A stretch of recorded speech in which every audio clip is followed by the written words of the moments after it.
All right. Good morning, Anna. Hello, everyone. Good morning. it's Sunday, so, December so 10. Oh my God, I'm flying right, so fast. right. It's did you say it's December 10th today? I think yeah, it is It's December 11? 10th. I think it's 10, yeah. I think I'm a little disoriented. You are more But disappointed than me. I'm happy to be back. I missed the show last week. How are you, Anna? I'm good. How are you feeling, Purple? Feel Doing a better lot from that better. long trip? Yeah, so I came back from the trip and I started working right away, and there's so many patients with flu and all that. So I probably picked up one of the viruses. But I was sick last week. I didn't have a voice. I had pharyngitis. But well, good morning to everyone, and welcome to DNP Unlocked again. And this is our episode number 11. 12. 12? Oh my God, I'm 11. Yeah, right. Episode number 12, Finding a House. And today we're going to talk about how to find a house in the USA, particularly for us immigrant workers. So this will be a very, very good show for everybody. And we are going to talk about our experiences as well in finding a house or looking for apartments or purchasing our own property as your hosts as well. So hopefully we can learn a lot of things. Can you guys please use the comment section to tell us where you guys are coming from?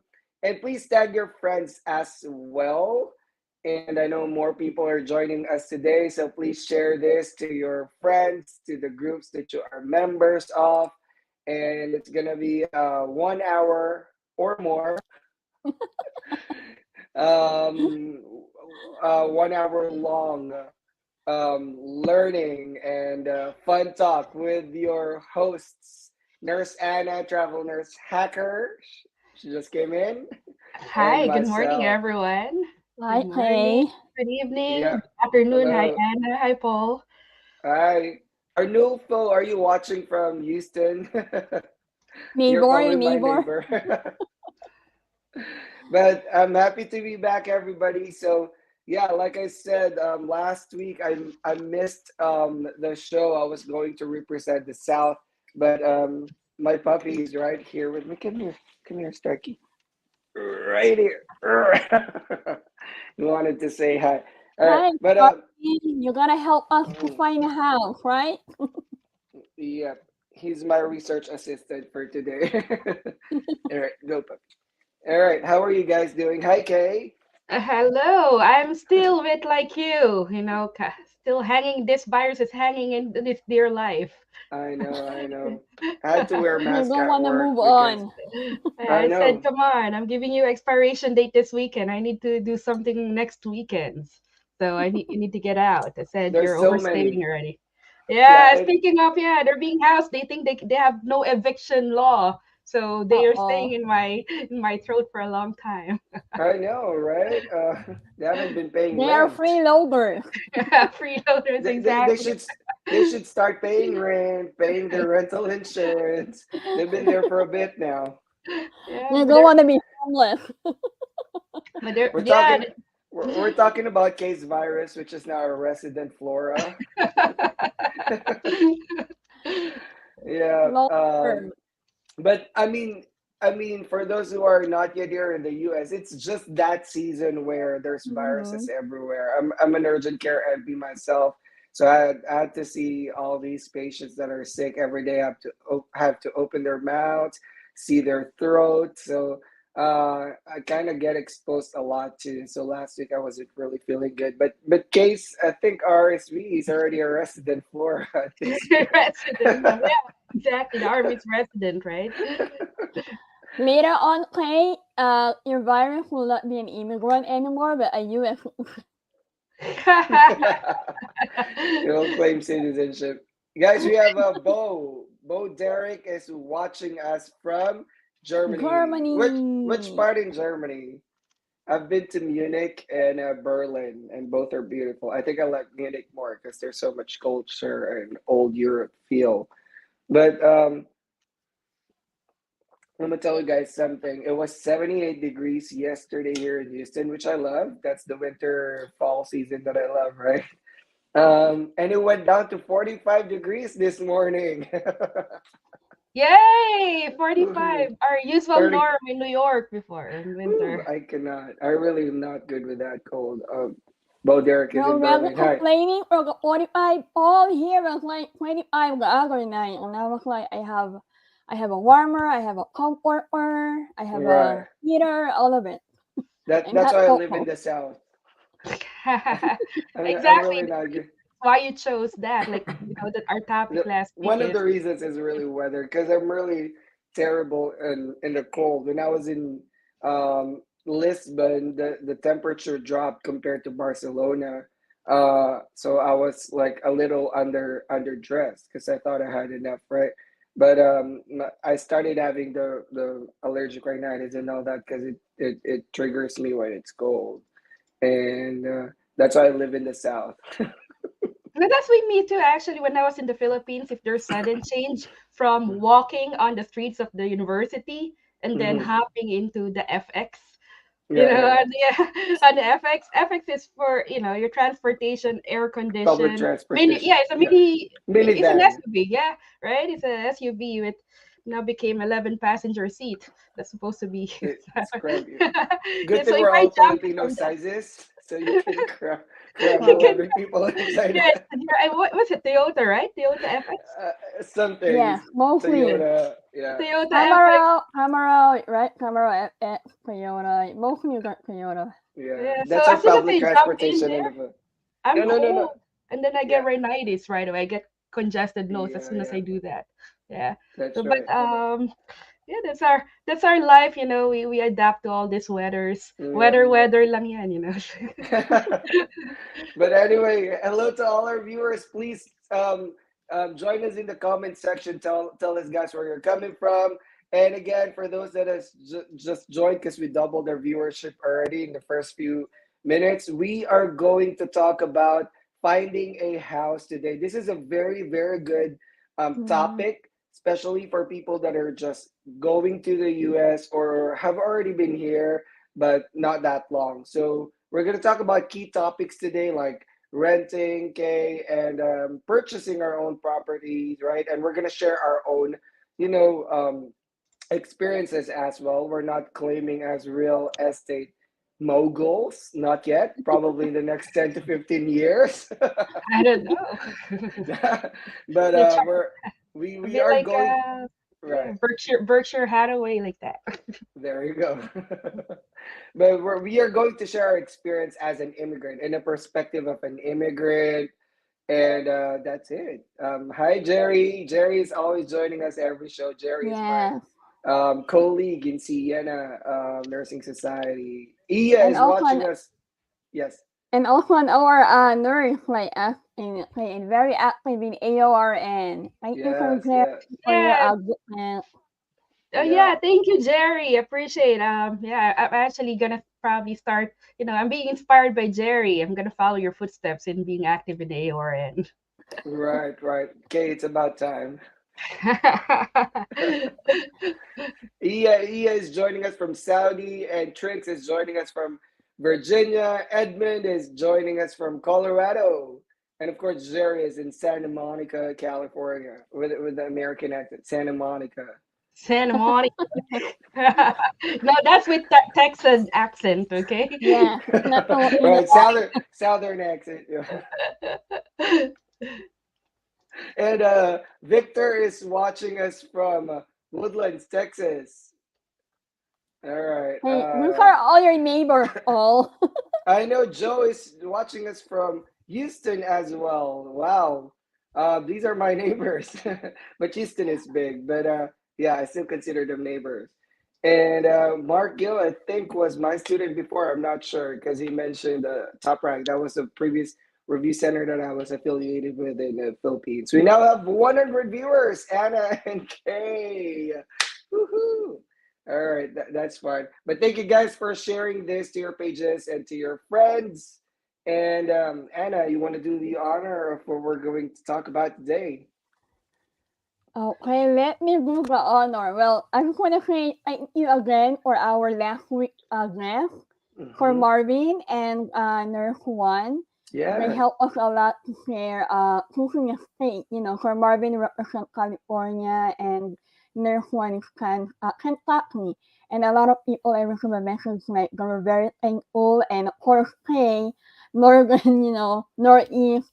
But we miss Hawaii for all. So bad. We I are know. waiting for I'm so that. sorry. So I was really sick. I did for last week. So last week we talked about choosing a state. Okay, now you finally chose a state where to go and where to work. Number one to consider also is finding a house or finding a home, whether you're single or not. If you have a family or you have or luckily you came in the US with a friend, this is very seldom. So there are many housing options available, and these are be provided by your company or by your agency. And if you have a family in a state where you're coming from, it will be a big help.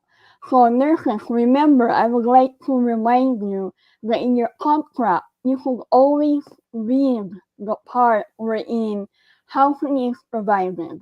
Okay, everything must be clear and must be stated what kind of housing are they going to provide and or how many months and the amount or the budget allocated in that housing.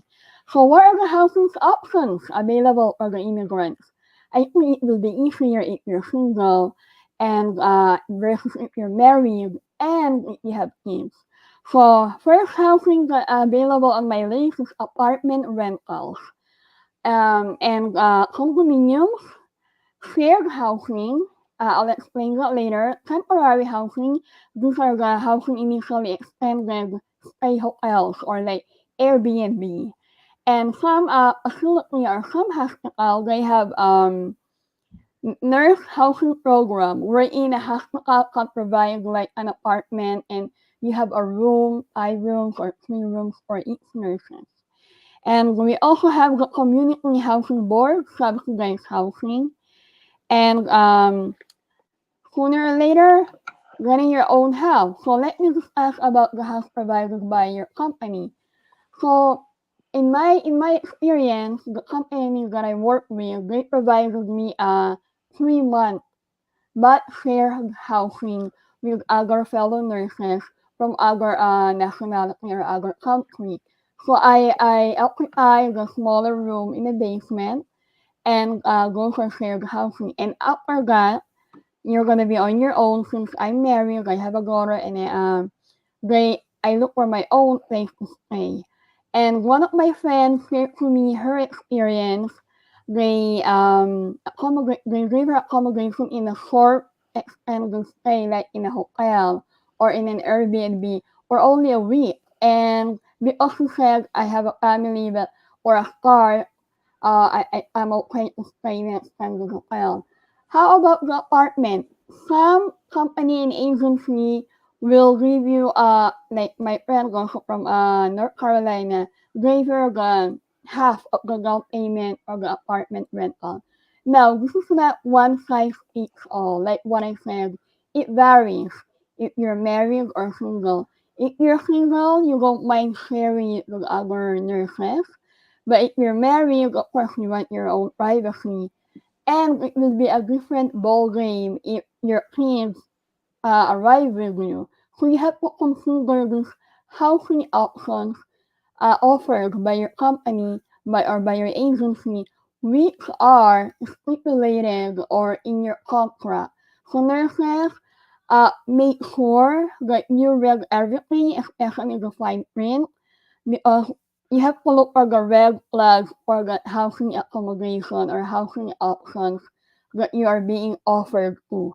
And when saying yes to the housing options, take a look. Is it near to my workplace? Is it a safe environment? Is it near to a hospital if ever I get sick? Or is it near to a grocery or a church? Make sure also that there's an available transportation that you can use. Because when you arrive in the US, some of you might not know how to drive or cannot have a car immediately. So those are the things that you have to remember. How about you, Sir Paul and Nurse A? What were your experience when you first arrived in the US, what kind of housing options that you Right. had? With me, I signed a contract that only provided 1 month, and that was clear to me. I took that contract knowing that I will only get 1 month.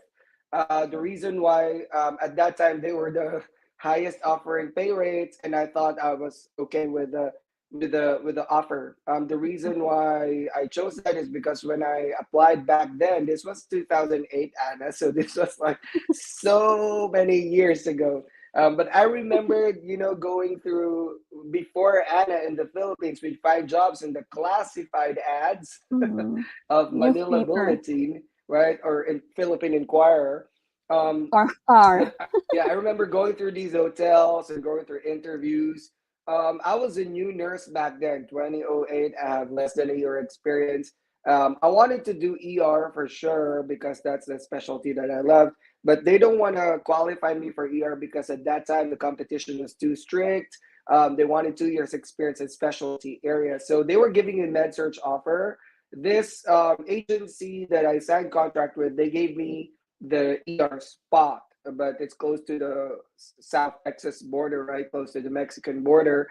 But yeah, I am under the impression, and I am fully aware that I only was given 1 month housing, and the maximum was I think $600. So I ended up choosing. They gave me a choice of going through my own apartment or sharing a room with another nurse from our agency. So it's a roommate situation. It's actually, I chose the latter. It worked pretty good for me because our landlord is a Filipino couple and all their kids already left and lived somewhere else. They lived in Houston. So they have like 4 bedrooms that they're not using. So they offered that room to us and we were treated as family. And aside from that, I was able to save money because I was just paying for a room. I'm not necessarily paying for a whole house, and that's what I don't want to do at the start in the U.S. I do not want to sign 1 year contract for an apartment where I do not know the situation of the neighborhood, and I do not know how long I'm gonna be able to work in that department or in that hospital. So there's a lot of uncertainties before you come to the US. So I didn't want to sign a 1 year contract in the apartment. I wanted to have that ability to see the apartment myself and negotiate for myself. That's why I took the roommate situation, which actually worked well for me, like I said, because I stayed there for 3 years, and that helped me save a lot of money. And the landlords, I call them Tito Andy and Tita Aida. That's they're my titos and titas. I call them Nai and Tai. They're like my foster parents in the U.S. They really treated me well, treated me like family, and I was able to save a lot of money because I just was renting a room. My How about you, experience. Nurse This Hey? is the funniest experience. As soon as I arrive here, our contract states that we will have 6 months housing Mhm. free. During that time, it was 2005. The offers are really good with housing, primarily because the hospital, the employer that I'm going to, is a government hospital. So again, government has a lot of good benefits. Only the thing is, the downside of that is lower pay. We're the lowest paid nurses, nurses in that county of Manhattan. So upon arrival, I did not have that housing as described in my contract. I started looking for people, relatives of relatives of relatives to stay with. Um, since I didn't have a job, I was adopted by a family member, distant relative in New Jersey. And then after that, after things get sorted out with my employer, so they provided us with 6 months housing. It's a dormitory style. I'm not sure if they're still offering that anywhere, but I do believe some of the residents are being offered some of this somewhere else, but not on the scale that we have, because the entire building that we have was dormitory style. If you've seen the movie Joker, actually, that was where that area was where I stayed. That old style. It was an old psych building that was converted into dormitory style. So we have common bathroom. But the good thing about that during that time, 2005, it was 500 a month. Okay, 500 a month for one bedroom. I mean, just a dormitory bedroom, and we share the bathroom, we share the kitchen.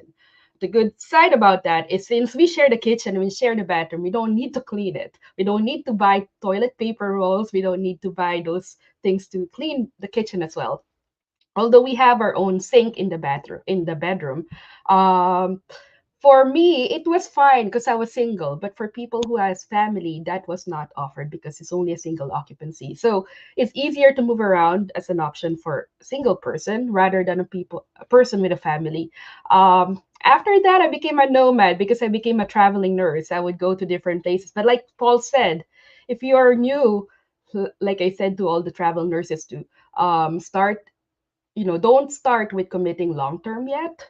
As soon as you start here in the US, see if you can get a short term lease or short term setup before you jump into a 1 year agreement. So that's what I Right. recommend a lot of people, especially travel nurses, and because there's no certainty if you're going to start right away or not, and there are delays. Like for me, the Mm-hmm. delay was 4 months. Actually, it was 4 months after I arrived in the US before I finally get to start my job in the contract that I have. So being in that location, and that was in Manhattan. Imagine I only had $200 pocket money in Manhattan and without a job for 4 months. It was impossible for me to live. But I'm thankful for the families around who was able to help and adopt me. But this is not the scenario of a lot of people. So like I said, yeah, start with something that is not long term, temporary for now, 2 to 3 weeks. Hotel, if you can, accommodation, not necessarily hotel. Motel in the US is not your motel in the Philippines, please. Right, right. It's a clean Motel, motel. when you say motel in the US, it's still an accommodation that is decent. Like a Motel in cheap the hotel, yeah. Philippines is different. That's your Right. Big one that's po. your Go to for it's like you're going simple home and then you make activities. it right. Yeah, second current. Call it second Yeah. current. Yeah, so That's again, in the yeah. Philippines. You go to motel when you want to hurt Jesus Christ because you really don't want Oh to my God, go there. Paul. No, because there's a bad connotation for the word for Filipinos. For the word Exactly. motel. For But your motel, yeah. motels are decent, 2-star, 3-star hotels that are Yeah. really cheap, livable. Some of them have like extended stay. Yes. Only Okay. foreign is true, right? Only foreign Yeah. is true. Yeah. Yeah, I have Hmm. stayed in those when I was new traveling Yeah. nurse, Me and too. I'm those a are cheap very good. traveler. Yeah, me too. So find the cheapest as possible that you can for Hmm. now, because you're trying to gauge what your expenses is. Like Paul said, Mm-hmm. try, you know so kind of like rent again Yep. the Budgeting lowest is as very important. possible. Yeah, so you can Right. feel how much you can spend. Yeah. Right. And So you my really don't want to experience sign.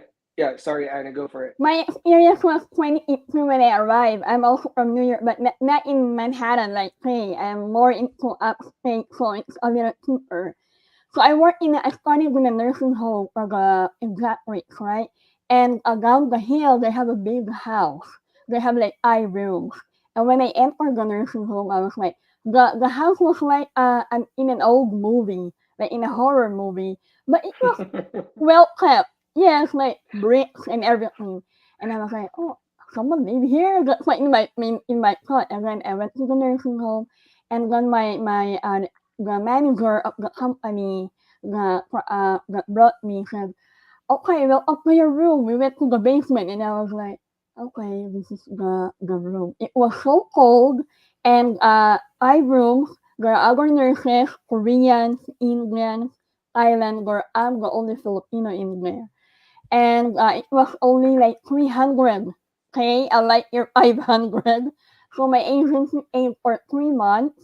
I saved a lot of money too because I just have to walk uphill and the nursing home is already there available.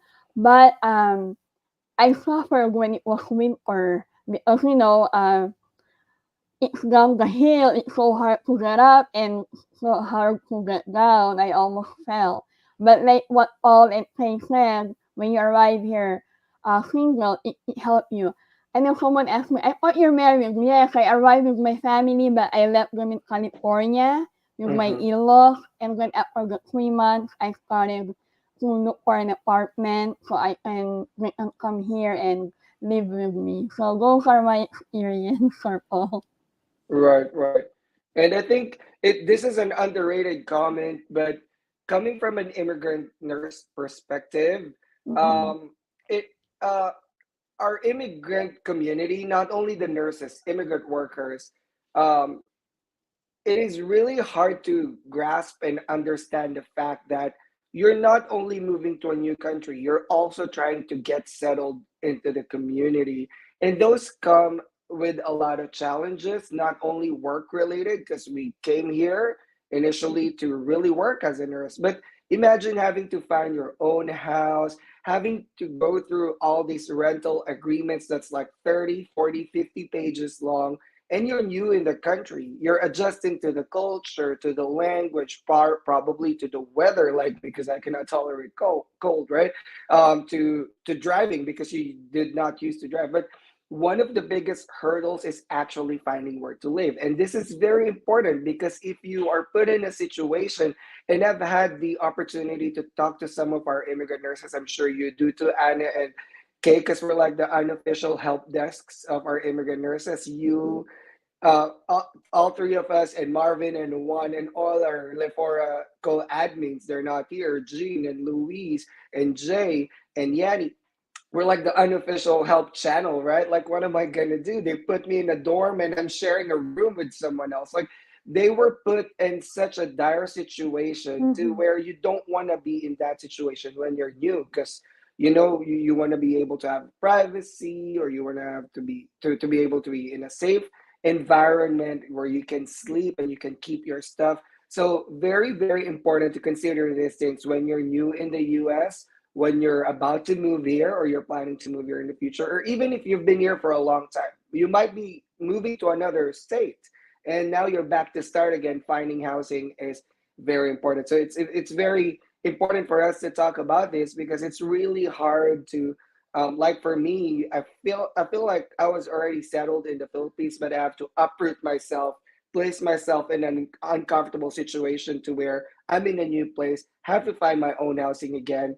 It's a little uncomfortable. It's also a little unsettling, and you could say anxiety producing because you don't know what you're gonna expect, and it's really hard because you gotta look for housing, you gotta talk to realtors. They have different policies here that's probably not the same from your origin country. Now you have to work with realtors, now you have to work with landlords, now you have to go through all of these rental agreements or purchasing a house, mortgage processes, and very important for us to really talk about these things.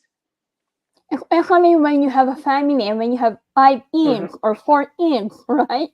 So it's very Right. stressful. I think with me and Kay, we got here single, so it's a little advantageous because we only have Mm-hmm. to bring ourselves. If the situation gets hard, we only have to Yeah. take ourselves out of that housing and find somewhere else. But imagine if you have three kids started going to school. I really can't imagine it. So I really admire all of our immigrants who have gone through Mm-hmm. that and have survived that. And if you are that immigrant, if you're one of those nurses that have done that, you can share your experience in the comment Mm-hmm. section and we'll gladly read it for you for our audiences. And I want for to add all, something there. mm-hmm. Sorry, Anna. Bringing family is very complicated in the United Hmm. States, especially when you do not have resources. Yeah. That So I is true. always, yeah, so I always recommend a lot of people. They will come to me, okay, my agency is telling me to leave my family. I don't want to leave my family. I don't want to leave my kids. Um, when your emotions are being involved into these big decisions, Hmm. it's really not Hard. supposed to be like that, and Mm-hmm. because it makes it hard. I Right. always tell people, when you are making big decision is something that's gonna life change you and your family. Coming to the Right. United States, migrating to a different country, you have to set aside emotions first. You Yes. Right. cannot make big decision. I guess this is not just for now. This is for every single part of your life. This is my principle. Every big decision in your life, you have to set aside your emotions. Right. When you are full with emotion, you just got your green card, you're so happy to come to the Yeah. United States and excited. And now all of a sudden, your family will, I mean, your agency or your employer will encourage you to or recommend you to leave your family behind, they're not being mean to you, okay? Right, Well, right. Yeah. depends. If there's two kind of employer, the other, the good employer and the bad employer, right? So the good employer will advocate because they don't want you to be struggling at the beginning, Mm-hmm. trying to survive a family without income for now. Yes. You know, Right. that money is just gonna go zoom. You know, if you don't have a lot of money coming to the United States, paying for a housing, temporary housing, and short-term housing is more expensive. Plus, you have Right. more family, right? It's more expensive, and instead of you spending like probably you can live with $50 a day. If you're a family of four, that's $200 a day. Yes. Right. So if you only have $2,000 in your pocket, that can go quick. What if you don't start your Right. job right away? So Right. Mm-hmm. again, the housing in the short term is more expensive than leasing for a year. But we do encourage you to lease short term because you need to gauge yourself and your expenses first. But Right. again, there are also agency that will tell you, oh, don't bring your family yet. Why? Because they have planned to make you work 7 days a week, 24 hours a day. Oh, that's not good. Right, so those are I, also the two types of employer who would yeah. recommend you not bring your family, because they want you to be on call all the time, and if you have kids then you will say no to them because hey, I Yes. have to take care of my kids. No, so Right. again, gauge yourself. Just a word of caution for our immigrant nurses, okay? They contracted you to work as full time. Full time is defined differently by states and by each company. Mm-hmm. Some companies would define full time as 32 hours, 36 hours. Basically, we're talking about 40. I think New York is 37, right? No Yes. one can force you to do overtime. No one can tell you you're on call and you need to be at work at this certain time if it's over your full time hours. Your only commitment to your employer as an immigrant, as a working visa um, recipient, is your full time hours. Any hours beyond your full time, and if you already worked that week, no one should control your hours. All right. Mm-hmm. If they are still controlling your hours beyond your full time, that's indebted servitude, and that's a red flag. That's called human trafficking, people. So I just want to put it out there. The Yes. Forced lawyers labor, would want if to talk to yes, you. Please yeah, be very careful. But yeah, thank you, forced Kay, for labor. bringing that up. Yep. Yeah. Oh, one more Yep. thing about the housing, because I discussed about you're bringing your family. I want you to pay attention. If you're bringing your family, please know that there are laws specifically saying that this is the limited amount of Yeah. occupants. Yes. Okay. So I if know you are planning Filipinos to who bring, don't have rules like that. yeah, they There said, can be oh, like Miss five Kay, people in one room. exactly. Hey, Miss Kay, I have money. I saved money for 3 months. We're found a housing that we're gonna rent this. It's a studio One apartment. bedroom studio. No, studio, and they have three No. kids, Yeah. right? So Oh five. my I God. said It would be it's hard. not like that because each county or each city or each state will have It's their in the own. rental agreement. Yeah. Yeah, Mm-hmm. not rental agreement. It's the law of It's the it's law. called overcrowding law. So Yeah. before Mm-hmm. coming to the United States, please look into the overcrowding law of that county or state or city that you are going to. You can Hmm. ask the lease office as well. They should know that. You can ask any realtor from that area. They will know Hmm. this overcrowding law. They can say, if there are laws like when my friend called me in New Mexico, even if it's a child, any child with heartbeat, so even if it's a neonate, you have to have a separate room for them. You cannot Right. put them in one bedroom with you. Mm-hmm. So then they were required to get two-bedroom. But they say Right. two-bedroom is out of my budget, Kay. Our budget was only one bedroom. But the leasing office told us that we have to get two bedrooms. And I said, Yeah. check the law. And when we checked the law of New Mexico in that area, it says yes. Anybody with heartbeat will have a second room. Right. And I'm like, And have pets, right? Yes, yeah, I was about to add that too. So, for a four parents, me and all, and also, okay, you have a cat, right?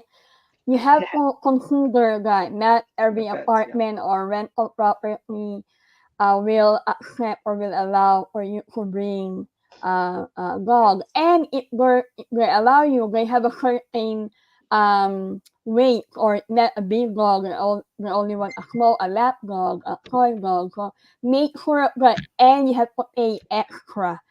When I was in an apartment, we have to pay extra 100 for each of them, and I have Yeah. to. Same So here. you Same here in need Houston. to consider everything before Yeah. you move in. And like I They're said, lost guys. emotion.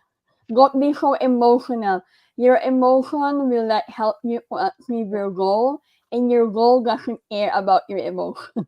Okay. Right, right. And I wanna ride on what Anna and Kay said. Every big decision in life is correlated to finances. I think I have Exactly. to emphasize that way we can understand fully and in a very objective manner that we're not only dealing with this because oh, I want to go with my family so we can see the Statue of Liberty. It's easier said than that. Mm-hmm. Every I mean, if I, this is what I say in the US, if they could bill you for the air that you breathe, they would, right? Because Yeah. everything here is associated with cost. You do not want to come over here, and we've heard these stories lots of times over and over again. They brought their families in, they didn't get to work right away, or they started working and they weren't either drastically changed because the hours changed, or they were moved to somewhere else, and now they have to tag their families with them, and now they're running out of money because they didn't have emergency funds and they were spending so much. They paid for the house, they bought furnitures and all that. We don't want you to make that mistake. You have to remember that you don't want to go bankrupt in your first 3 or 6 months in the US. I know it's very exciting to just immigrate and pack your Yeah. bags, but it's easier said than Mm-hmm. done. It is very important to sit down with your family and really talk about plans, right? Everything has to be planned carefully. And I'm always this person, and I keep saying this over the different episodes that we did, to always have a plan B. What if my job suddenly fails after 1 month? What am I going to do Mm-hmm. next? Am I going to move with my family? What about this apartment? What about the school, right? What about the lease that I already paid for 1 year? So things like that, because you don't want to be stuck in a situation where you have to compromise because you've signed these lease agreements, or you brought your 4 kids with you, and now the 4 kids have to be fed, have to go to school, and now you have to ask for money, and now you have to, I'm sorry, put up a GoFundMe Yeah. to support you. But this is associated with financial decisions. So Mm-hmm. migrating is not that easy. There are many, many things to be considered, and one of it is really finding a house, because that's one of the biggest chunks that will come out of your paycheck. That's Mm-hmm. really that's only paying the rent or buying a house. That's not even the furnitures and the groceries and the utilities. God forbid your washer and dryer breaks down, and there's a plumbing issue. This is what you don't want during when you're renting, and there's a plumbing issue, because you're gonna be liable for that when Yeah. your water pipes burst and it goes to your neighbor downstairs. You're gonna have to pay for that as well. So be very, very careful about those things. And last thing for all and play, I know a lot of people. Oh, I have relative in that state. When we arrive here in New York, we have no relatives, no friends, we don't know anyone. Having a relative might help you, but please do not entirely rely on them, because you might be heartbroken, and they also have their own struggles, Expensive. bills to pay. So if they offer help, or sometimes you can stay with them, take it. If they do not offer, please do not hate them, because living in the US is a whole new world. It's not like I Right. don't care, but they have also their struggles. They have their own bills also. So Right. another thing to consider. Right. And we have people watching us from Philomena is watching us from Ghana. And Hello. Lailani is watching us from Singapore. Mary is joining us from DC. Good morning. And Everline is watching us from Kenya. Anulet from Kuwait. We are all over the world today. Hello, everyone. Please share your experiences Welcome. to the comments and tell us where you're Okay. coming from. So I want to discuss one topic, that the housing options, because there's a big trend and a rising trend of visiting nurse. home Mm-hmm. care in the United States. This is, Mhm. the increase of home care has been pushed really during the pandemic, because this, older people or patients doesn't want to go to the Hospital. hospital because of the risk of the COVID. So the home care demand has really increased. So I'm hearing a lot of problems with home care. Actually, was talking to someone over last night as well.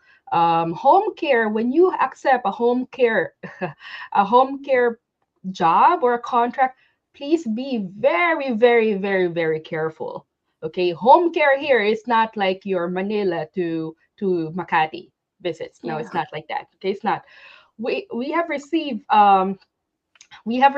a lot of complaints about nurses being sent about 1.5 hour or 2 hours away. Okay, so if I'm driving a regular car, round trip of 1.5 hour drive, or that's 3 hours total, right?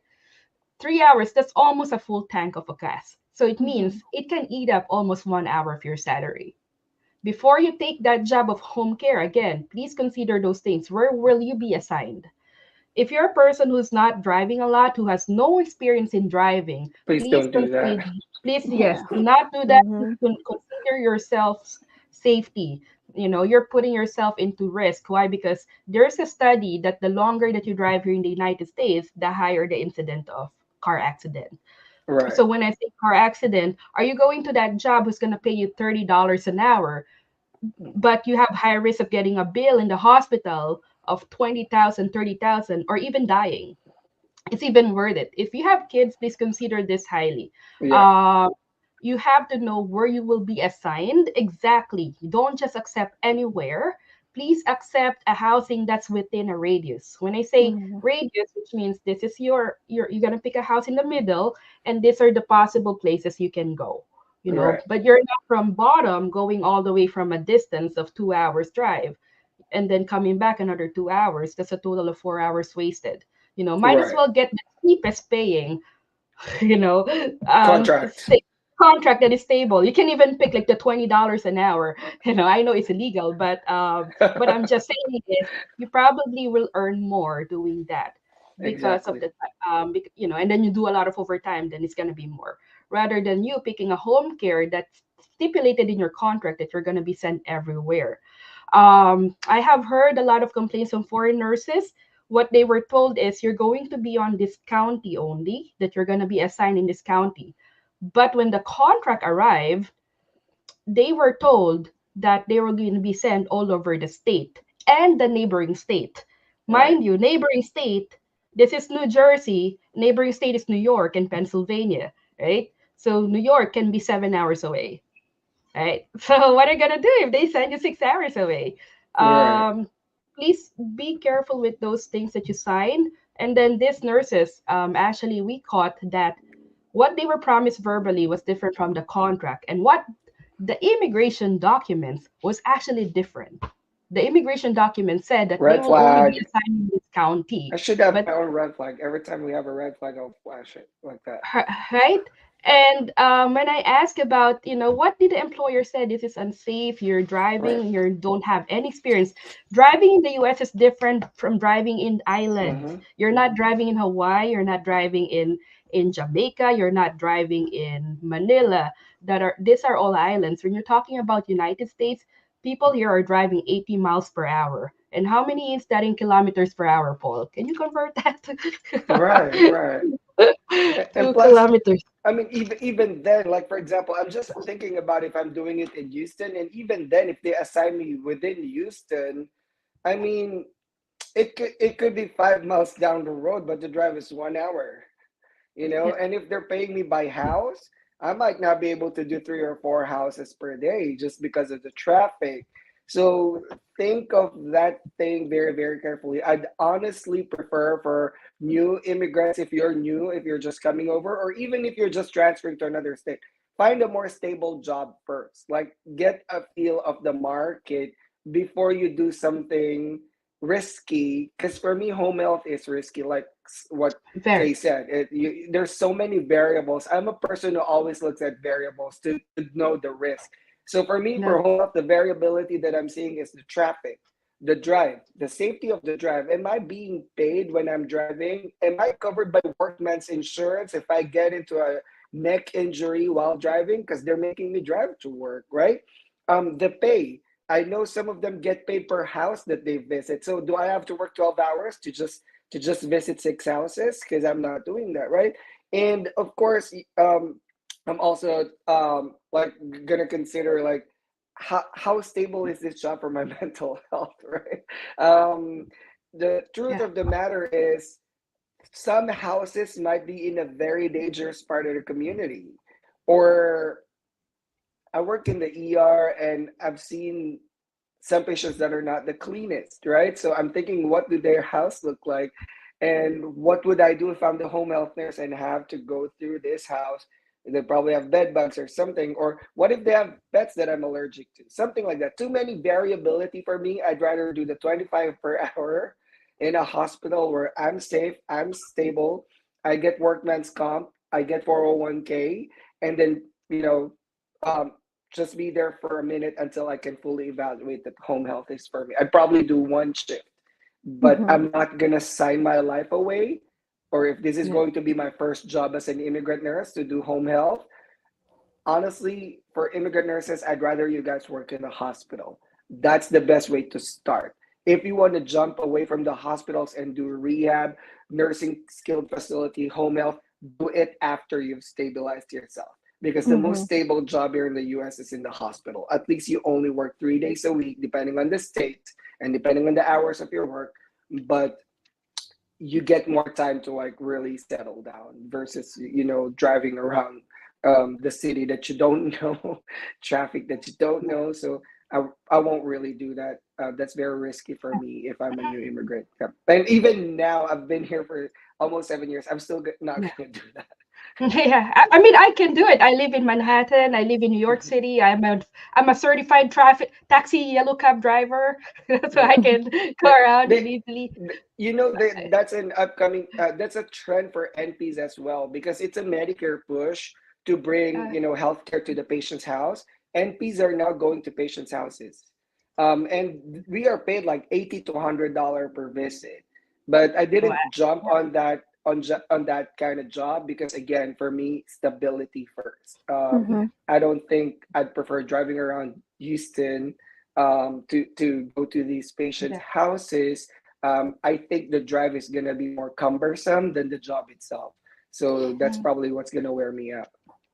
And I just want to mention about the crime, and Yes. happen when you go home health care, like few months ago, I think I posted one of an article, like one home health care nurse who got shot, was found dead in the basement. Like her family was looking for her, they filed a missing report, they visited the last house that she went to, and the agent's son is a drug addict who shot the nurse. So I think that's a big no-no for me going to someone's house, even if I'm gonna provide the care. If you don't know your family dynamics, people here are crazy. So I commend those home health care nurses that doing it, but in my opinion, it's not for me, especially for the newly arrived nurses. Get your feet wet first if you wanna do it. Okay, we're almost Crime one map. hour in I one know, right? session. Right, right. That's a So lot. But no, yeah, we've raised some good points today. it's Yeah. it's very important, Anna, because it's what do you call this one? Crime. That's my number one thing. When you have a family, kids, please consider that highly because for me, safety is number one. I can always find a job, but the safety of my family will be Yeah. always my priority. That's a truth. Yeah, I can Right. always get a new job, but my family, I can never replace them. My Right. life can never be Family replaced. and yourself. Right. Yeah, That is so correct. there's a thing called crime map. If you go into Google before you find housing for a family, crime map. I use Neighborhood Scout. I'm not sure if you can see my screen. I'm sharing my screen right now, but it didn't show. But anyway, where is it? There we go. Can you see my screen or not really? No. Just me. Okay, there we Well, go. now it's showing up. Yeah. Okay, okay, there you go. So I just type into Google. This is how I go. So crime map, you go to Google, and then so I went to neighborhood scout. So as you can see, right, this is the location that's leading me to where I am. So crime map, it will show here the color where it's safe. It's color coded. It will give you like hot area where you should, where not really should live, but where crimes actually happen. And if you click there, there will be a lot of information that will tell you what happened. This is one place, and then there is also what do you call this one? Stop Crime is another website that I go, and you can see here that okay, in this area there was robbery. Okay, so Mhm. but these are isolated cases in this area, robbery. But you don't want to go. It's a lot of gunshot. Okay, so Right, Yeah. right. as you can see, Baltimore. Okay, let's see Number one. Baltimore. Everybody knows Baltimore, right? I don't know. For me, I'm used to the trauma. Oops, sorry. Oh, limited. Okay, sorry. So I guess I'm limited. So if you're new using this website, you will see here what are the things that happen around the area. Mhm. You will see there gunshot, robbery, assault. So those Home are the things. invasion. Home invasion. And I always tell people where you work is not necessarily where you're gonna live. Yes. A lot of the top hospitals, trauma hospitals, are actually in those dangerous area, primarily Mhm. because there's a lot of cases. And the good thing about working in those places, like I said, I used to work in Harlem Hospital.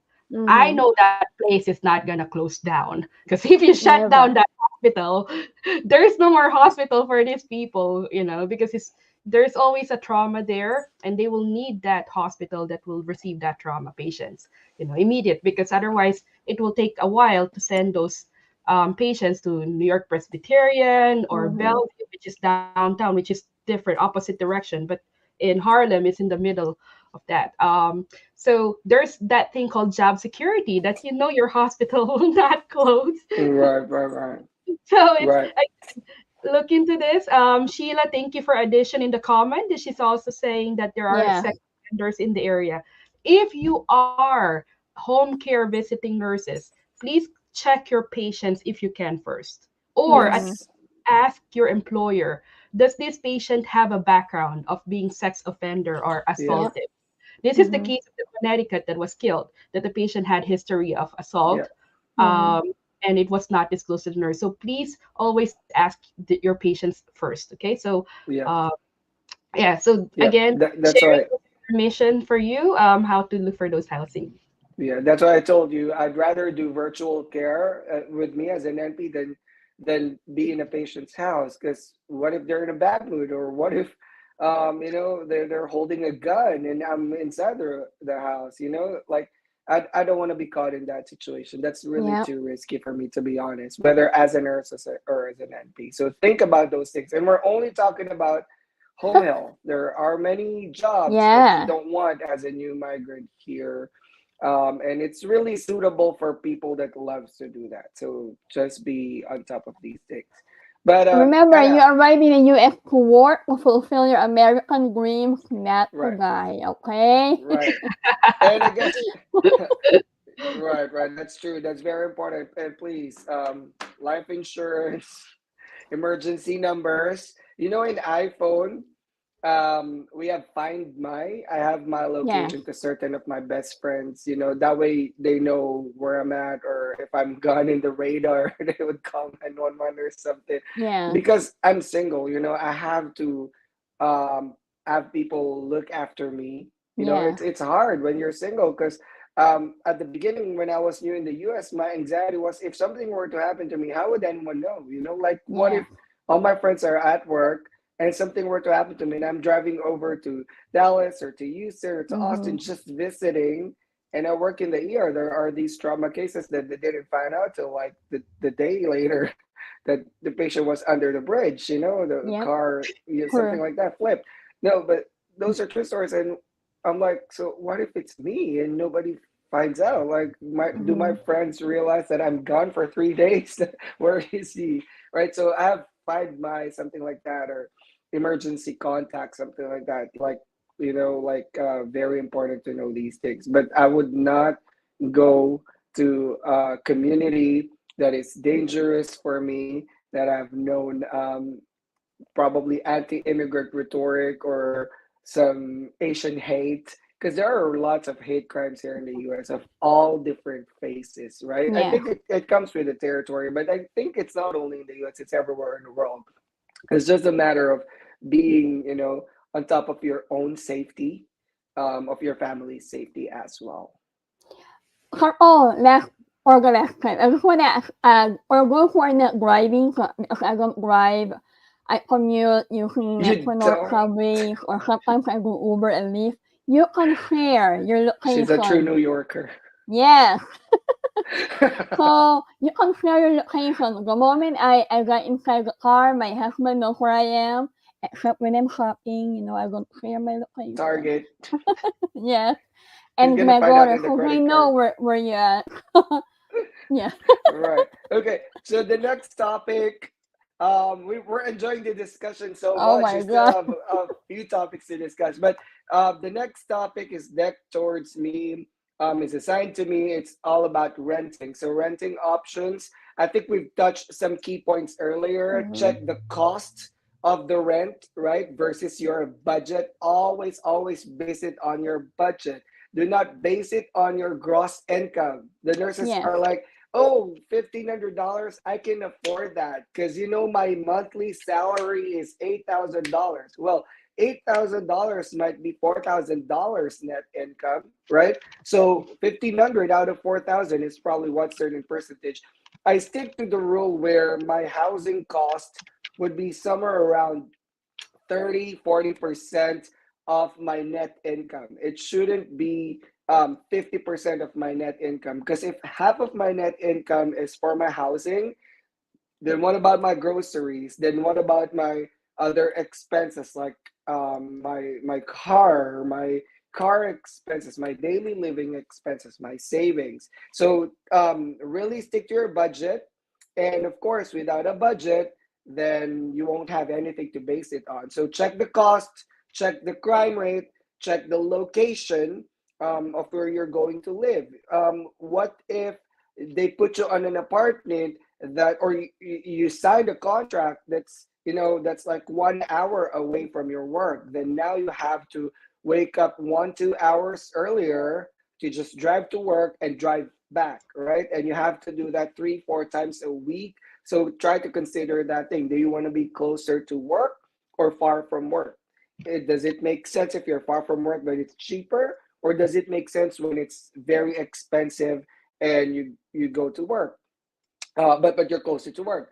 And again, check all these things, all these variabilities against your budget. I've heard some nurses that are like, you know what, I want a cheaper rent, but I'll be away from work. That's totally fine as long as you can drive to work, right? Or you have transportation for work. But there's also nurses that are, living. I've heard nurses that are over the top, living the lavish lifestyle. You know what? I have a rent that I have a concierge service. They valet my car every time I pull up.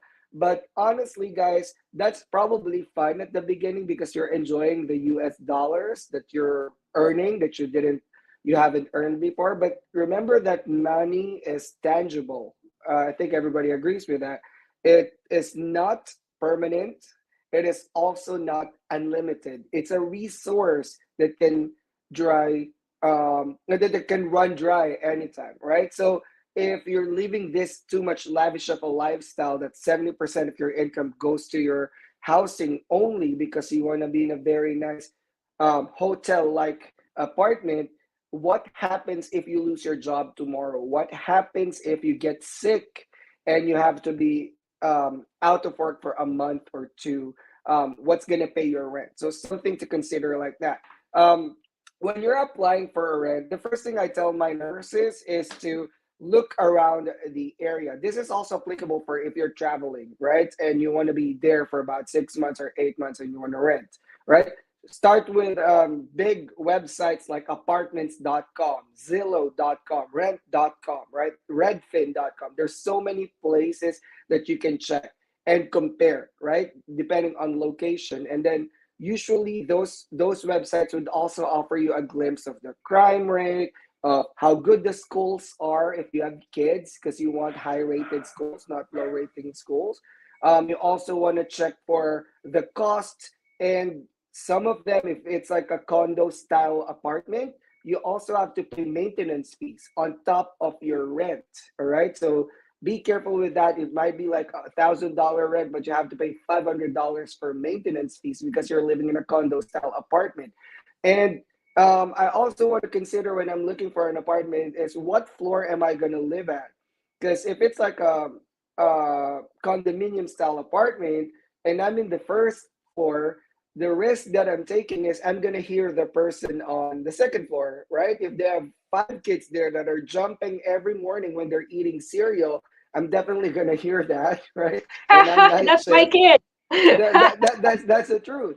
But if I live in fourth floor, I have to like walk the stairs every day afterwards. So some things to consider. What I want you guys to know is if you want to rent in a place, go there physically and Yeah. look at it, see how it looks like, at different times of the day, see how the traffic looks like, see how busy it looks like, see how the property looks like. Is it safe community and all that, right? Now, when you're ready to rent, what are the things that you would need? Using Investopedia.com as my source, like I said, it's one of my favorite websites because it has everything that I need to know as a beginner, if you want to put it that way. They're gonna require you to put an application form first, all right? And the application usually has a fee, like for example, $100, $150, $200 to apply. All right, that may count against your first month rent or your deposit or not. In my case, when I first rented in the US on my first apartment, when I moved to Houston, the application fee is separate from deposit. And we have to pay we have to pay me and my friend $200 to rent the apartment because it's 2 bedroom and we split the cost, right? So $200. That's only the application fee. You're gonna pay your application fee. You're gonna fill out the form. In the form, they're gonna ask your social security number, how much do you earn, and you're gonna authorize them to run a credit check or background check. The background check will tell them if you are a sex offender, if you have outstanding balances, or if you're bankrupt, you have a case against you, a lawsuit or a case, right? And if you rented before and you what you call that, you broke your lease. So Mm-hmm. guys, be very careful here in the States because everything is electronic. If you rented before and you broke your lease, it's gonna mark on your record. So next time when you rent again, nobody will trust you to rent their house to you because you already have a record that you broke your lease. Breaking your lease mean you're not finishing the rent and you're escaping your responsibility. Here in the States, when you break your lease legally, you have to pay costs. Yeah. With me, when I wanted to break my lease because I bought a house, I had to pay 4 months worth of costs, right?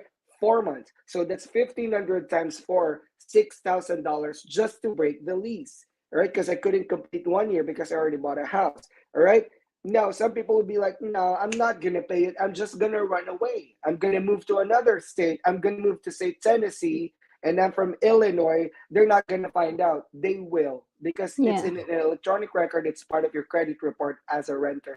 All right. So that's why we're telling you guys do not sign a lease agreement if you think you cannot finish that.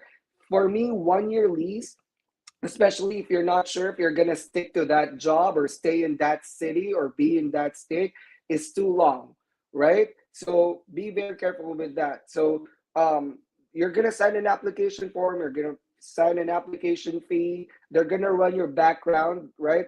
They also might want to check how much you're earning by presenting pay stubs and contracts. I don't know what's Mm-hmm. that hand sign that's coming up. Pay stubs and contracts from your current job or employer check. They might do that as well. They can run your credit score, right? Of course, I said that already. And they also want to know how many people are going to live in that apartment.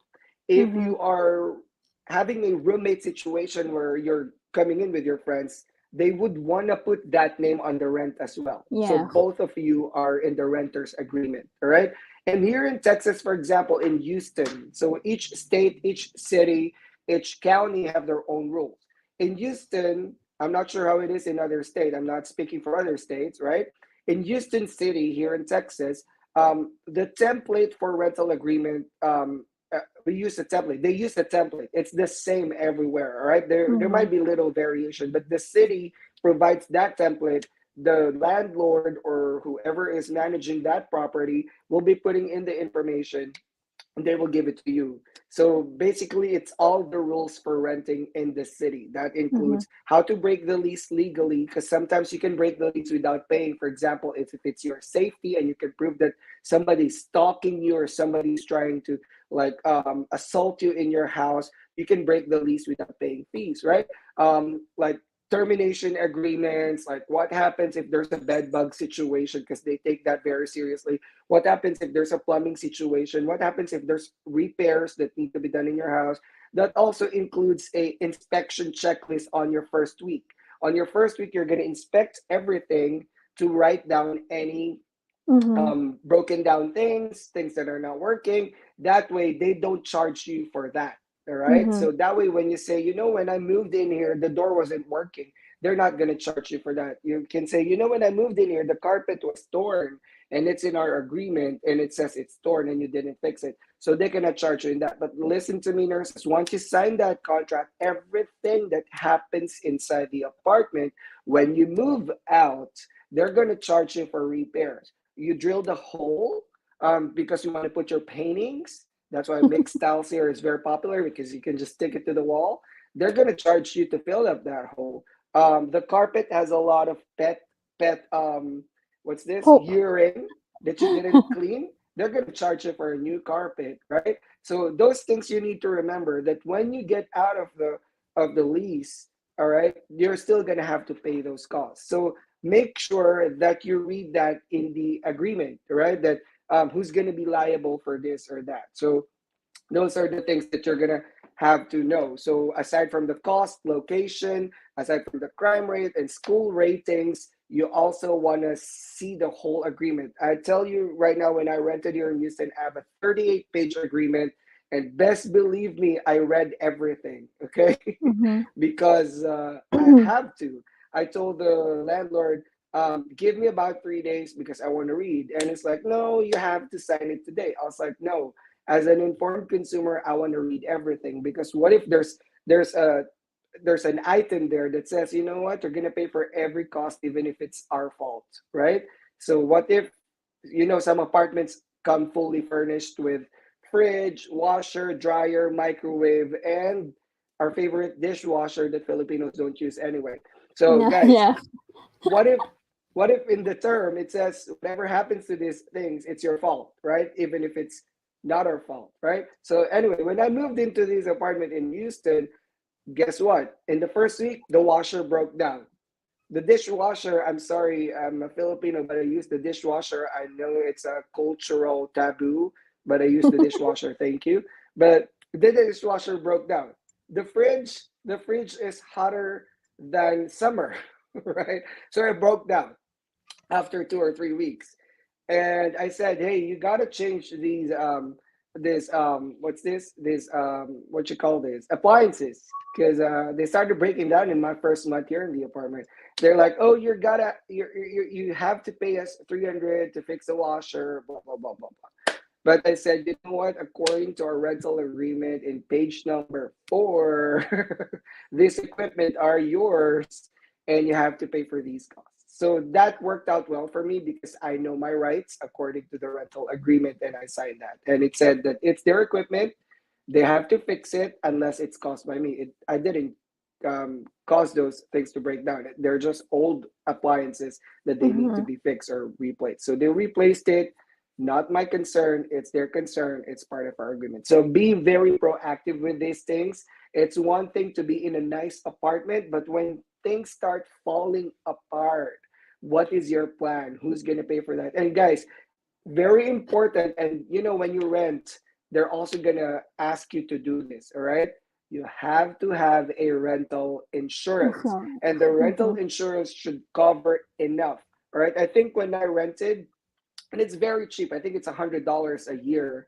It covered $300,000. All right, the biggest cost that will ever happen if you rent, all right, especially if you're in a medium-rise building and there's 4 or 8 floors, guys, is a plumbing or fire. All right, plumbing issue is when your pipes burst. And can the pipes burst here in the U.S.? Yes, because we have winter seasons and the Mm-hmm. pipes ice, right? So when they're iced, and then you open that Frozen. Yep. faucet, the pressure will build up and it's gonna burn. And I've seen this a lot of times. It happened even in my apartment complex. Thankfully, not on my side, but fourth floor apartment.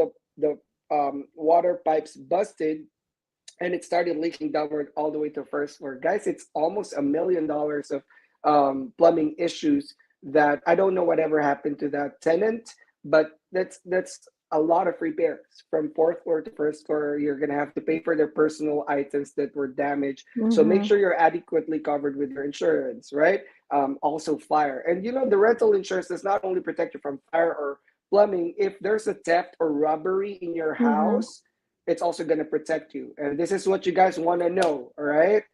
People can sue you if they're inside your house and they had an accident. So for example, they are inside your house and they slip because your rug is not settled on the floor properly, and they knock their head, they got a concussion, they got a head bleed, they stayed in the hospital for 1 week, right? They can sue you because they will say that they had an accident because of your rug. It's inside your Mm-hmm. house. The rental insurance will prevent you against these liabilities. Am I correct, Kay and Anna? Yes. I may be wrong, but Yes. that's part of the insurance. All right. So just protect yourself. I hope your friends are not going to sue you when they're inside your house. Don't invite them.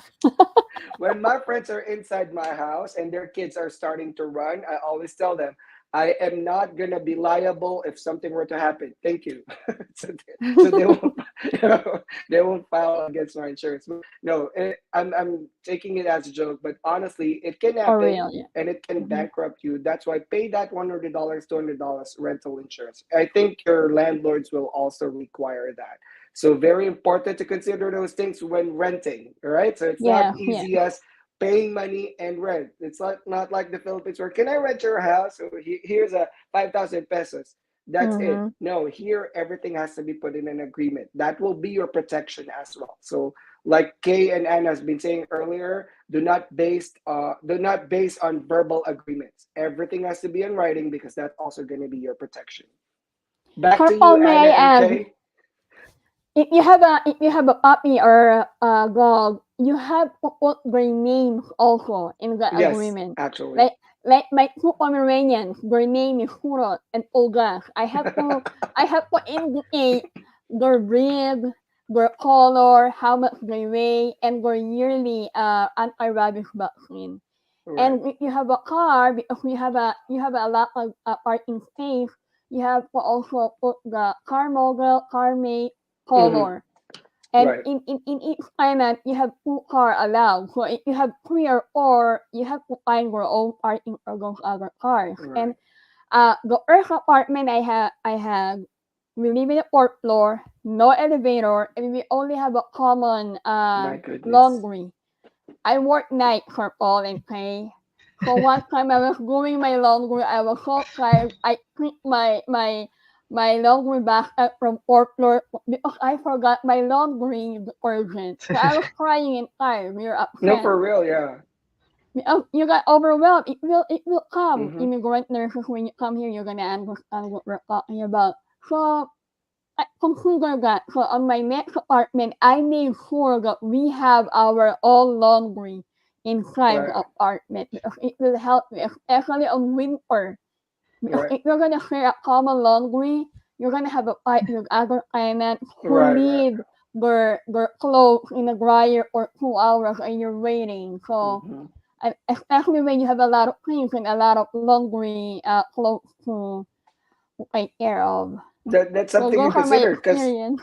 yeah, because Yeah. that's called in what you call that, Kay, when you're looking for apartment in house washer and dryer in Yeah, house, Yes, right? in-house. in Yeah, house. Yes, in-house. It's in part of the house. filters when you're looking for these apps have Yeah, filters. Like what are you Yes. looking for in an apartment? AC, of course, check that out, yeah. right? I have Pool. pets.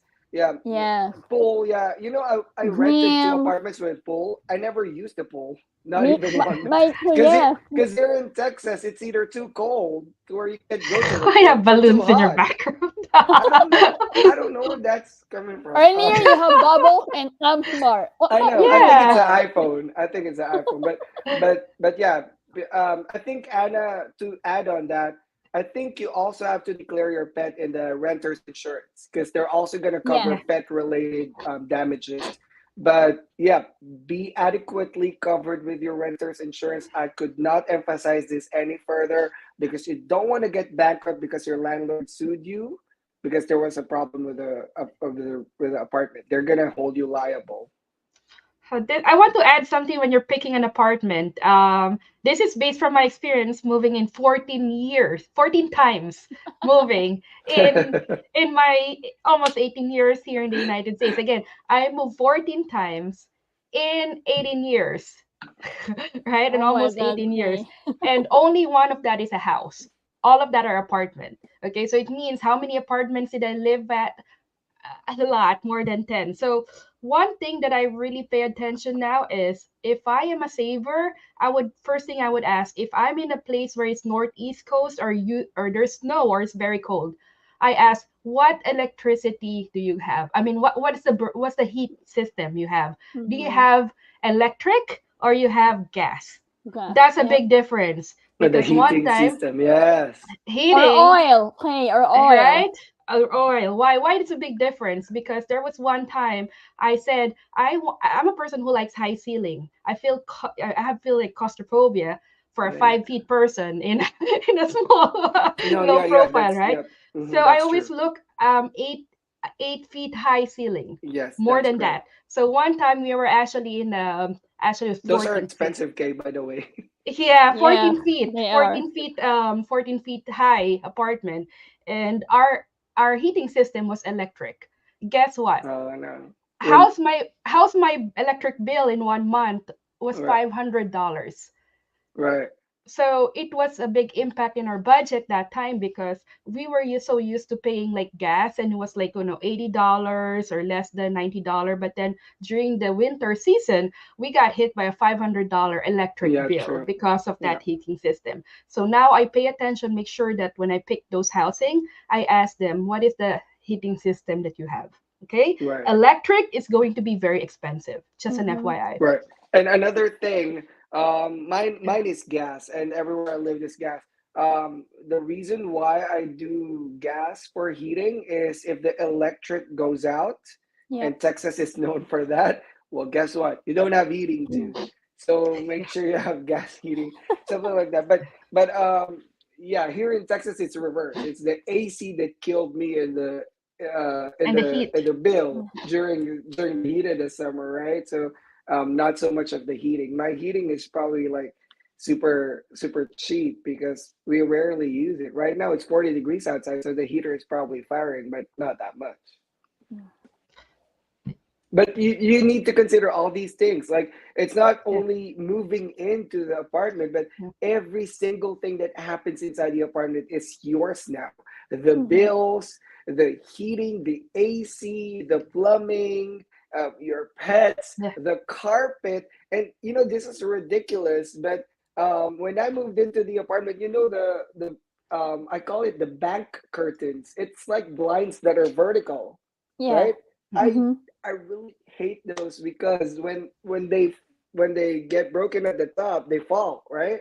Yeah, that's Yeah. what I have So right now in this they apartment. I and the they and the and the cats will pull it.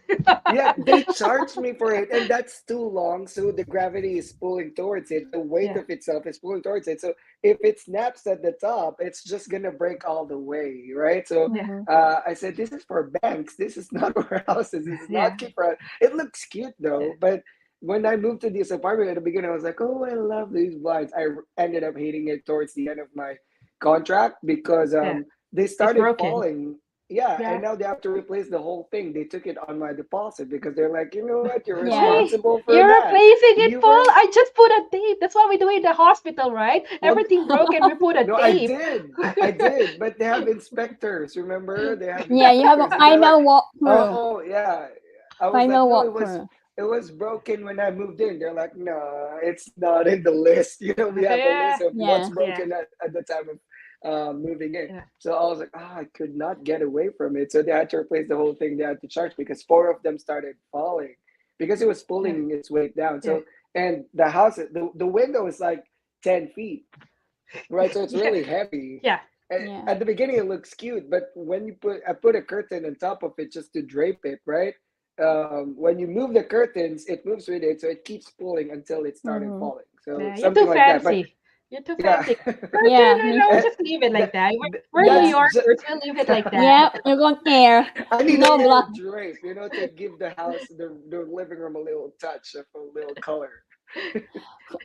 So may I add, so a month ago we moved in a new house, right, or an apartment. So like Right, all discussed, when the first time we arrived in the apartment, we made an appointment to see it.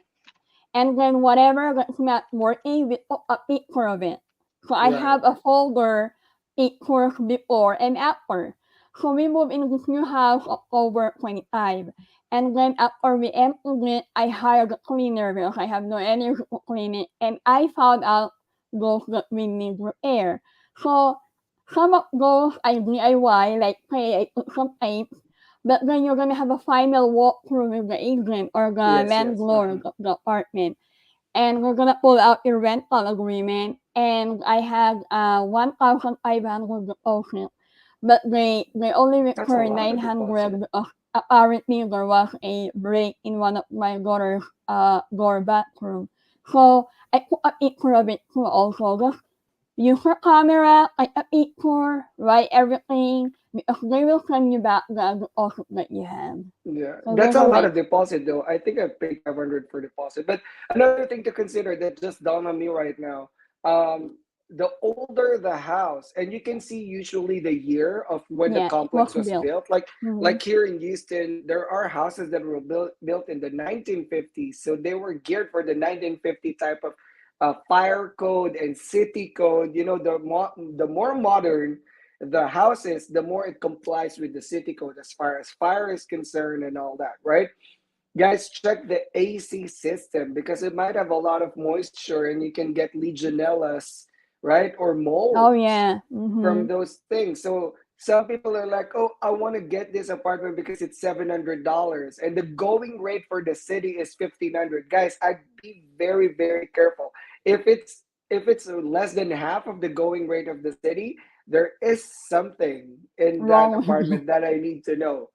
Sometimes being too cheap is also not good because if it affects your health or there's too much crime, I don't think it's worth it as well, right? I've known people that live in, and because that's what their budget can handle, but uh, they're wheels. There are complexes that the garages are open out in the parking lot outside the complexes.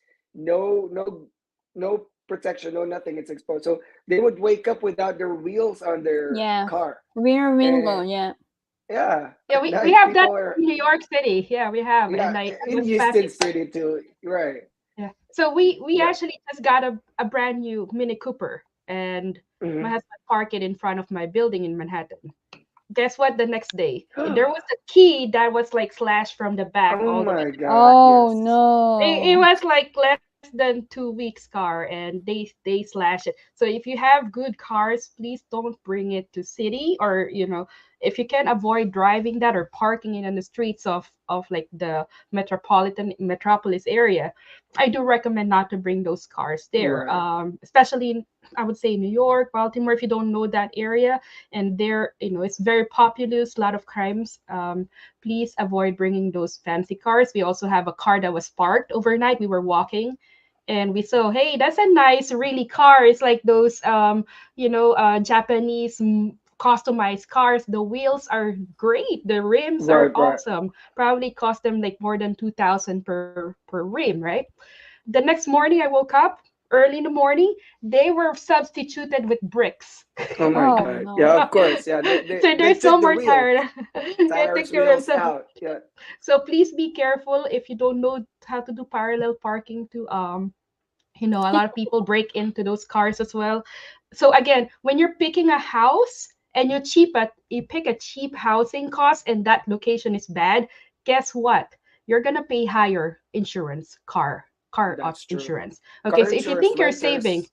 yes, renters insurance, if you think you're saving money in picking a cheaper housing or an apartment, but you did not consider the other surrounding variables, expect your insurances to pay more. So for me, I'd rather pick the higher, if it's $300 more expensive, I'll pick that as long as it's Yeah. safer and less crimes because I will save a lot with my insurances. And Mm-hmm. honestly, Kay, $300 is just one overtime. This is how I think about it. If I just pick Yep. up one overtime this month, I'll be in a nicer neighborhood and I'll have Yep. more safety and I'll have more peace of mind coming out of my house or getting in at 3 a.m. because I'm doing midget and I'm not going to get killed in front of my house. You know what I mean? Yes. So be very careful, guys, because we can be an easy target, especially if we're immigrants and they think we're so naive. And Yep. I mean, there's a culture with Filipinos. I don't know with other countries, but we're really overall nice. Even if we don't know them, we're Accommodating. smiling. Yep. Hi, hi, good Yeah. evening, right?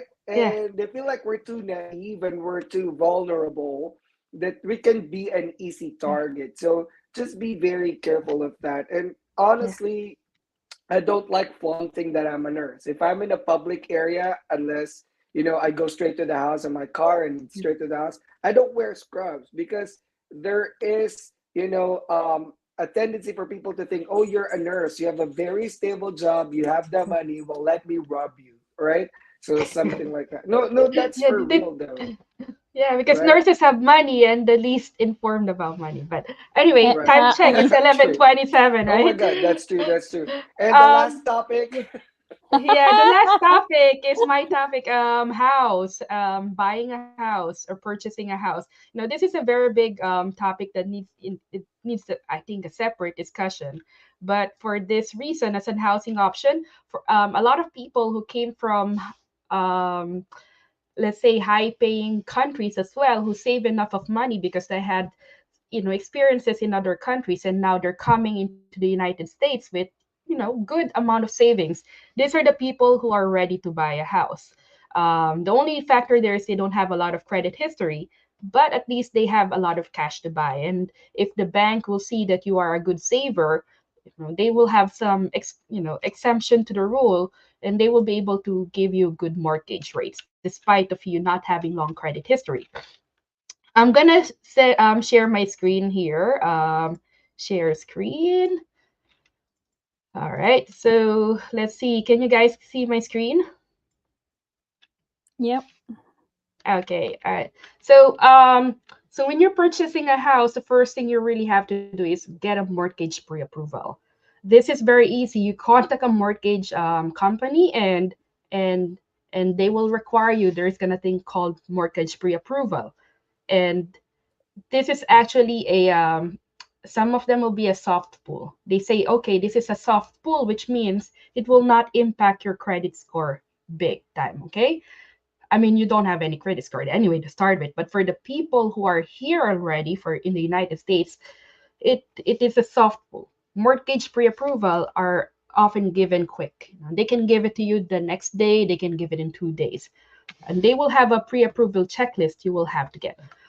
Some example of that is what are the things that when you're purchasing a house, what you need. So you need your W-2 forms. If you do not have a W-2 form because you only started working less than a year, what you will have to give them is your 2 to 3 months pay stub. Okay. If this is for the people who have a lot of money, but if you've been working here for a many time and you're planning to use the first time home buyer loan program, Mm-hmm. then this is also applicable to you. 2 to 3 months pay stub. Okay, so keep it. A lot of foreign nurses, they don't pay attention to their pay stub. They just wait for that paycheck to arrive in their bank or that Mhm. money to arrive in the bank, and they never keep track of this pay stubs. Please, this is my recommendation to you. You need all those filed. Every time you get a paycheck, please look into your paycheck to make sure that you're being paid properly. If you don't understand how to read your paycheck, please ask people around. Okay, there's a lot of people who you can ask for this. Um, and in America, there is no thing as they're trying to put a no transparency on pay, but right now in America, we are actually promoting pay transparency. So don't be scared to share this information to people that you trust. Um, Also, if you've been working here in the United States for a long time, tax transcript. Transcript is not only for school, but it's also applicable when you're applying a house. It's called tax transcript, and you can get that in the IRS website.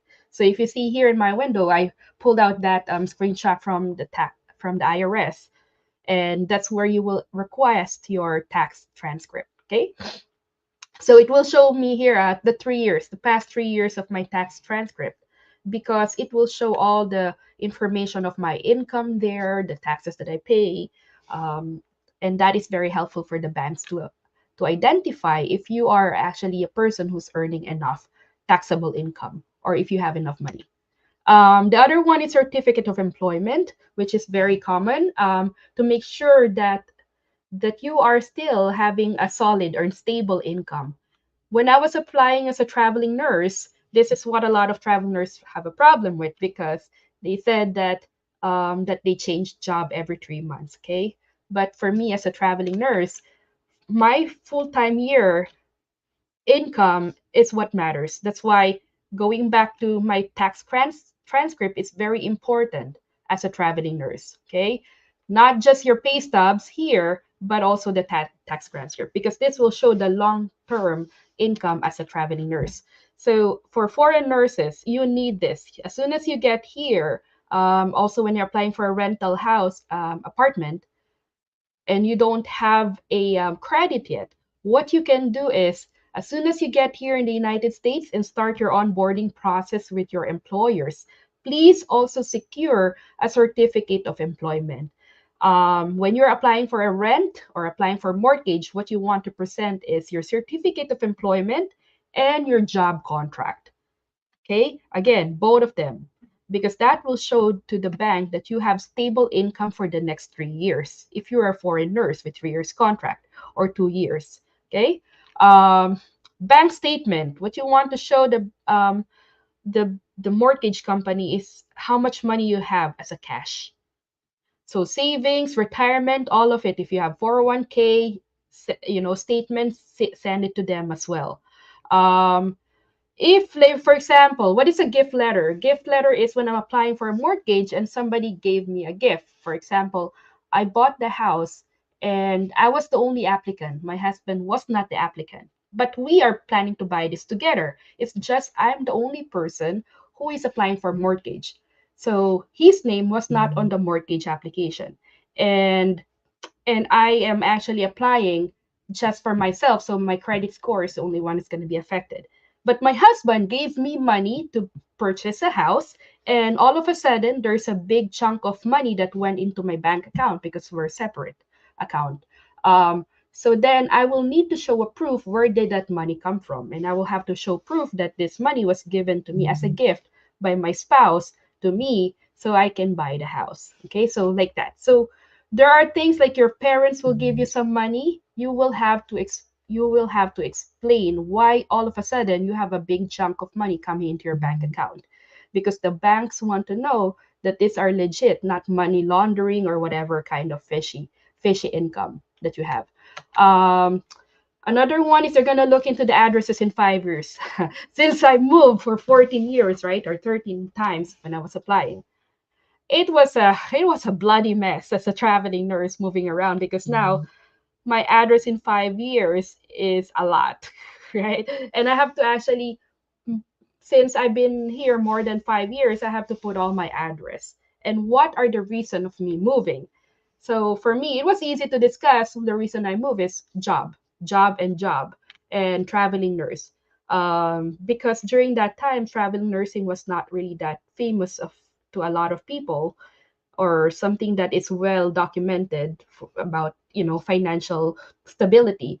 It was harder to get through mortgage, but since I got a mortgage um, person or a loan officer that is very experienced, and she's my relative, so I was able to move through this process very smoothly. A lot of people will have problem purchasing house because the mortgage loan officer that they got is not experienced either. So 1 year, 2 years mortgage loan officer might not be very helpful if your job situation is very complicated, like travel nursing. So I recommend for travel nurses, please get a very experienced loan officer, very experienced, more than 10 years if they can be. Okay. All income and all debt, all your credit card loans, if you have, needs to be printed out and submitted. So an example also, if you can create a folder with all the files, this is an example where I have kept all my files in one cloud system, putting all the requirements that I have submitted to the mortgage officer. So these are not, easy. This is a lot of process, but it was worth it for me. When I'm buying a house, the first time I bought my house was without a realtor, and I have to do a lot of legwork. So now I'm going to speed up how I bought a house without a realtor. I'm always a proponent of work smart, not hard. As a first-time home buyer, how did I do that? And I said I'm gonna learn how to buy this without a realtor, because if I purchase a house with a realtor, that's gonna cost me a commission of 6%. 6% commissions is standard here in America. You can negotiate it to lower down to 5% or 4%, depending on the amount of house, and also depending on the realtor that you're gonna talk to. But for me, I was a nurse, earning not 30,000 in 1 month. So for me, I want to save that money, and what I did was I put 1 month of intensive research. I read a lot of books. In 1 month, I heard a lot of podcasts, website, YouTube, everything that I will have to learn. I try to learn and be a sponge for 1 month. And also, I did a 6 months of market study, which mean market studies. You're gonna see how the housing prices go up and down in that area. 1 year analyzing the house itself. So how was I confident to buy this house by myself? Is we were renting that house. Okay, I was renting that house. It's not rent to own, but it's just plain renting that house. Um, and we learned, that house was a good thing. There, we didn't have a lot of problem. If we will have problem, it was like small items that we will have to fix. And then after that, we hired a real estate lawyer. The cost of it was 1,750. Some of them will cost you 2,000 probably now with inflation, um, or more. But what I'm saying is here is it took me 1 month intensive research and a 1,750 to be able to save more than 30,000 of realtor commissions. So was it worth it? For me, the answer is yes, because I'm a nurse not earning 30,000 a month. So putting in 1 month of studying really saved me a lot of money. And why did I do that? Because I'm an advocate for myself, and I want to make sure that I'm purchasing something that I really like, that is something that I really research. Real estate, realtors are great to have. There are pros and cons of using it, and there's also pros and cons of not using them. For me, because my situation was very unique, I was living in that house for more than a year. I know the market around. I know a lot of neighbors who were giving me insights about the market in that area, and I read a lot of books. So for me, I was confident to pursue buying a house without realtor and just hiring a lawyer. Again, in life, we always work smarter, not harder. So if you give me a cube, I'll make sure that I spend all my energy trying to carve that cube into a circle ball to make my life easier. And that's why we're here and teaching you this thing. So when you get into the United States, you will not struggle you can avoid all the problems that a lot of people have gone through, because they did not research. So please work smart, not hard. Save your hard-earned money so for yourself, and hope you get some information from us that are valuable in your housing options in the United States. And I want to add, Kay, thank you for that. That's very thorough, Yeah. and I learned a lot too. But also very important again to check on your budget before you buy a house. They honestly look for DTI ratio or debt to income ratio, which means how much income do you earn in a month and how much debts do you pay in a month. For example, if you earn $10,000 a month and you're paying $3,000 worth of debts because of your credit cards, because of your student loans, because of your car, and what else is included there, then that's 30% DTI ratio. To be able to secure a mortgage, they want you to be somewhere between 35 to I think 45%. I think if you're 45 to 50, you're a little on the high end, and you might get very high insurance, which means they don't want you to have 50% of your disposable income going to debts. They want you to have enough cushion or enough money, enough disposable income to be able to pay the mortgage. And you have to prove that stability, that ability to pay the mortgage through your disposable income. And Kay also mentioned earlier to include your investments, because that gives them security that, you know what, oh, he has $100,000 in his investments, then that means that $100,000 is secured. If something were to go south with the house, he can pay that with that investment amount. But they look at your, I think, to be honest with you guys, it's one of the most intensive thing that I have to ever go through here in the US is mortgage application. You Yes. really can't sleep until that last day that you actually sign the mortgage, because Closing. things can still go south. The closing date, no, not even the closing, like after signing the closing documents, they still have 30 days to take it back. Like if they realize, oh, hold on, there's a fraud, right? That money that you use for closing is not your money. It's somebody else's money. You had a shark loan, right? Which means you got to prove to the mortgage company, and that is also federally protected. That is a federal rule to prevent the market crash like in 2008. They're very strict with your financial status. Mm-hmm. You have to be able to afford the house to be able to close the mortgage, and you have to account for that. If you're new here in the US, it might not be a good idea. Another thing, like with me, with my example, with my life story, I did not buy a house right away. You know why? Because I'm pretty sure that I'm not going to be staying in South Texas for the rest of my life. All right. What really was troubling me is if I buy a house, then I have to be grounded in this city for a bit. You know, I have to stay in the city for a bit. I might have to be forced to like stay here for the rest of my life. That's what not what I wanted. I want to be traveling. I want to be trying different cities until I could get a feel of what I really wanted. And I ended up in Houston eventually, and that's where I bought the house. So when I bought a house here in Houston, I didn't buy a house till 2 years ago. All right. Prior to that, I was just renting. I was sharing rooms with friends.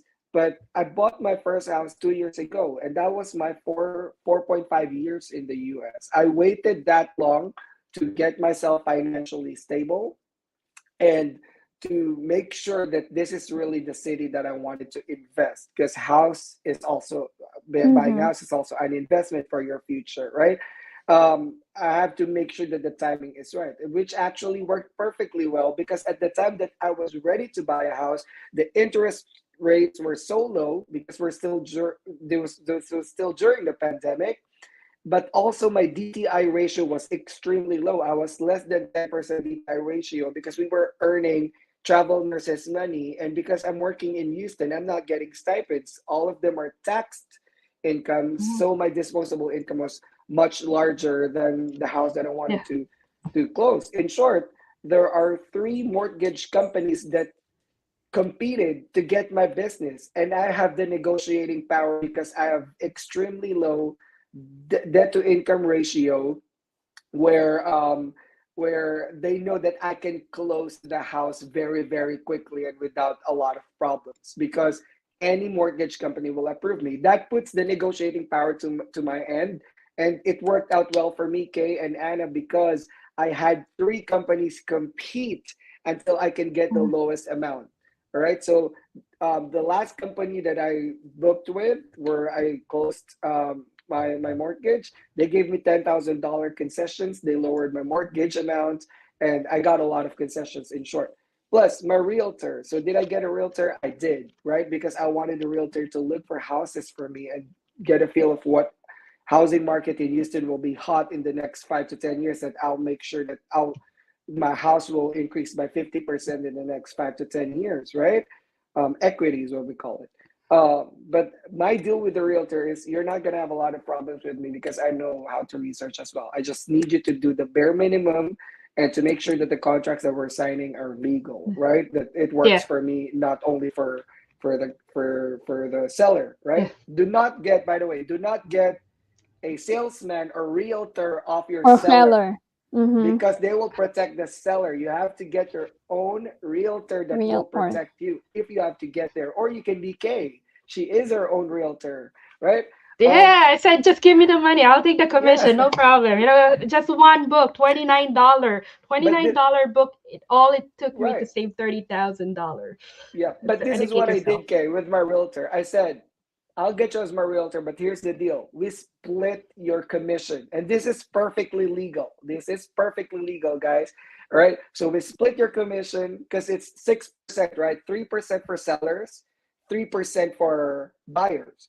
So he gets 3%. I said we split it. 1.5 for me, 1.5% for you. So I was able to lower my closing costs to like such bare minimum. I was able to lower my mortgage because my house was being sold initially for $520,000. I be saying that? I mean, it's already out there. I already You said can it. say I was I was inflation, able okay? I was able to lower it to 479, and then I said, you know what? I'm gonna buy the house if it's 440. And I ended up closing down 446,000. But that's just my Yeah, negotiating power, because they know that I can close down very quickly because my debt to yeah, income ratio was so low. So make yeah, sure, guys, that the ball, it's like a game. I always view it as a game, not in a bad way, but in a game, the coach will tell you that whoever has the ball has the power to control the game, right?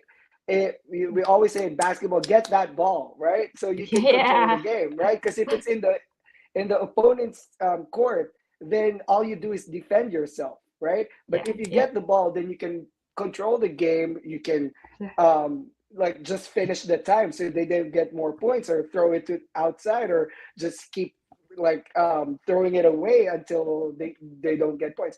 If you hold the ball, you control the game. It's same thing in your finances. If your finances are stable, if you did your research and you really spent time to make sure that you're ready for it, your debt to income ratio is set, and you have the negotiating power, trust me, everybody will want to work with you, that you will have the ability to choose who you want to work with you. In the yeah, very similar manner, if we reverse that and you're in the opposite end where you don't have a lot of negotiating power because you can barely survive with your income, but you still want to buy the house, guys, guess what? Either you're going to get a very bad mortgage where your interest rate is so high, or you're going to get a house that you don't like, that you'll have yeah, to live in for the rest of your life. Both are really, yeah, really bad decisions. I think Kay yeah. already emphasized earlier, do not let emotions cloud your Good. judgment, especially if it is financial that is involved, because Yeah, money is tangible. Once it's lost, it's lost. Can you earn it again? Yes, but then yeah, you will require more time to earn it again. And time is, yeah, a tangible item too. So we don't have yeah, a lot of those things. It's not permanent. So be very careful. Don't cloud your judgments with emotions. I had to wait 4.5 years until I'm very yeah, solid and sure that I'm ready to enter a 30-year mortgage. yeah. I Yep. have a question for Anna. Anna, when you just purchased your house, did you get, because both of you are working as a traveling Yes. nurse, did you Mhm. apply both of you for mortgage or only one person? Oh, my husband applied. One person. It's only him at first, and then Yeah. later on, the mortgage said, "Oh, we need both of you." So we were both applying in a loan. So In what we did, yeah. we provided 2 years of our contract pay, two Uh-huh. years of our contract I and think yeah, our it's two pay years. stub. Right. Same. Yeah, 2 to 3 years of the contract. So I recommend all those people who have dual income or both spouses are working, you know, I recommend you try applying by one person first, Mm-hmm. okay? First, For yes. me, it was easy for me to buy the house by myself. Applying for mortgage only by one person does not mean that you're the only one in the title. Even I'm the Yes. only one who applied Mm-hmm. for it, That's just a my mortgage. husband, yes, that's a mortgage. My husband and I were actually on the title. And Mm-hmm. the Okay, so deed. don't Or feel the bad deed. that like yeah, or the deed, because if you feel like oh I'm the only one applying for this mortgage, or I'm the only one who is entitled for that Okay. Yep. property, the answer is no. You can have both spouses be in the title, but only one person in the mortgage, yes. Right. And So then those are two also different things. Yeah. yeah, and also I'm going over some questions here.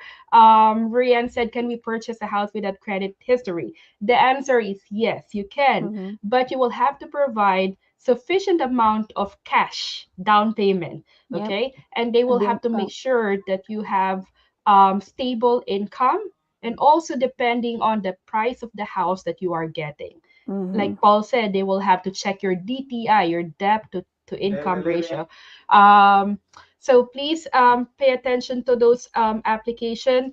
You will not get approved if you're applying for a 1 million house and your salary is only 60,000. You get declined. For sure. Okay. Yep. You will, Yep. well, the price of the house is very important. The price of the amount of the money that you're borrowing is very important. Let's say I have a salary of, let's say 2,000 a week salary. Okay. But I'm applying for a house that is 4,000 a month. Even though Mm-hmm. how much money I make, if the house that I'm buying is beyond my income, that will put my monthly payment for the house more than half of my income, then I might not be approved. Okay. So Yeah. when you get pre-approval, it is um if let's example you get approved for 700,000, do not buy a 700,000 house, Mm-hmm. okay? Please. Yep. If they give you approval of this amount of money, stay around way below that, Way okay? below, please. Way Yeah. below, because Mm-hmm. pre-approval only telling you you can borrow up to this money, but you Right. don't have to buy that amount of money. Right. And I recommend those people when you're purchasing a house, they ask you how much is your pre-approval, because Mm-hmm. if they see the seller The, will see your pre-approval is they're gonna max 800. it out. Yeah, and then you're buying a house that is 500. What the seller will try to do is, oh, we're gonna sell it to you to 600, because you Yep. have high Right. approval. So please keep your pre-approval rate or the Right. amount as L- discreet as possible. Yeah, let Yep. me share my experience with that. I got pre-approved for 600,000 easily, but I told my mortgage lender, like I said, I did my due diligence and I have negotiating power and I can be very persuasive, right? I said, can you please put in my pre-approval 450,000 because that's gonna be my remember the house is Yeah, yeah, 520,000, right? So yeah, can I get the house with my approval? Yes. But I don't want the seller to see that I'm approved for 600,000 because they're not gonna budge on my what's this offer, right? Why? mhm, Because they're gonna see, you know what, this guy has been approved for 600,000. He can afford it. He doesn't need to negotiate, right? yeah, But if I say, you know what, my pre-approval is only 450,000, that's all I can afford. That's not what my credit history says, but they don't know that because we're Yep. just at the stage where we're yeah, offering. They haven't even done their credit history. I didn't give them consent. I'm just, what is that yeah, on my face? But I'm just yeah. saying, Kay is right. Kay is right because that's Right. exactly what I did. You see, great minds think alike because we're doing the same thing. Even Yeah, if I'm we, Ilocano. I'm very but cheap, so if I yeah, can save money, I'll well, save. I'm Yeah, Tagalog, but I'm very practical, probably because of the upbringing that we had, right? But um, like I said, that's what I said. I said, you know what? My approval is only 450,000. That's my max. but I don't Yeah. want to max out for 50,000 because I don't want to be, they call it here in the States, house poor. Well, all your money Mm-hmm. went to closing and mortgage Yeah. that your house has a monoblock chair from Walmart for $30 because that's all you can afford to put inside a house, right? Yeah. Yeah. You have to account for furnishing, moving costs. Um, my goodness, if something were to fall apart in your house in your first year, you're gonna have to pay for that AC breaking down, all of these things, guys. Yeah. You don't want to put all your money to mortgage as well. That's a very Yeah. dangerous thing. So, like Yeah. Kay said, do not max it out. And there is a connotation for us immigrants that our first house is our forever house. No, all right. No. Your house is accumulating equity. Eventually, you can move out and buy another house, and you can Mm. rent out that house or sell it for more money, and that's what gets you stuck into this decision making where my first house is going to be my forever house. So I Yeah. want a 10-bedroom house with 8 bathrooms, with a loft and a living room and a patio and a backyard and a front yard. Guys, this is, Yeah. don't let emotions play into your decision. Start low. I always say, just like in investment, start Yeah. low, start slow. It's always the slow and steady that wins. So you don't have to be like, go big time and buy a Okay. $1 million house right off the bat, and it's Yeah. your first year in the US. For me, I don't think that's practical. If you have the money and Yeah. you can afford it, sure. But then again, check your finances. May I add also that buying a house, you cannot call your landlord, hey, can you repair this? No. You're gonna do your own research, call your plumbing guy, call your HVAC technician, call all of these people Whew. and ask them for different quotes. You're on your Yeah. own. Trust me. Yeah. We've been Yeah. here for a month in a new house. It's a lot of work, but all worth it. And the tax of the school, another money to consider, the tax property also, and the Ah, maintenance, all of it. So I agree with saying all. I can add more because they were emphasizing consider the budget. From renting, now you call it mortgage. It's your own house now, and you have Yep. other bills too: electric, yeah. water, grocery, insurance. HOA, Yeah. Yeah. trash, Yeah. Mm-hmm. Yeah. water, Water, sewerage, sewage. school Yeah. taxes, city Yeah. taxes. Oh my God, Yeah. it's never But ending. we're And not scaring you. Buying a if house is a blessing. if Blessing the roof and a little falls, curse. you have to pay for it. I actually Home insurance. sealed my driveway. You know, my driveway is like it's a long driveway. I sealed it manually because if otherwise I will have to pay a lot of money. So it took It me is, 3 days to seal yeah, it. They said you're a nurse. yeah. Well, today I'm a road sealant. Right. No, no. For real, when I bought my own house, I learned to become a handyman. I can Yeah. actually make it my own business because, guys, I don't drill things on the wall when I was in the Yeah. Philippines because I pay Yeah. people to do it for me. It's Yeah. cheap labor. Yeah. But here in the US, the blue Yeah. collar jobs are very expensive, Yep. right? Yeah. So my friend was visiting this weekend, and I told her, and I always tell everybody who visit, you see that, you see that, you see that? I built Yeah. that myself. I drilled that picture on the wall. I did Yeah. everything myself because I didn't want to Yeah. pay money. I was trying to be cheap as well. But I mean, I had a 3-floor house Yeah. to furnish, right? I could not spend $100,000 just to fill out this house.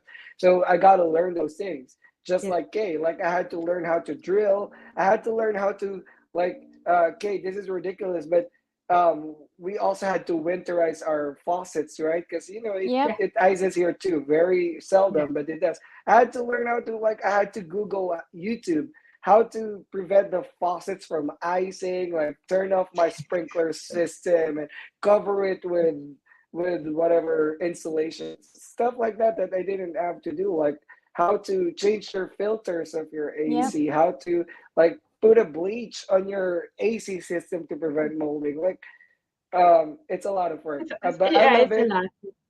It's part of Yeah. the ownership and accountability, but there's a lot of costs associated with having a house too. Yeah. So Yeah. How don't much put was your all, closing costs, Paul, without the incentives?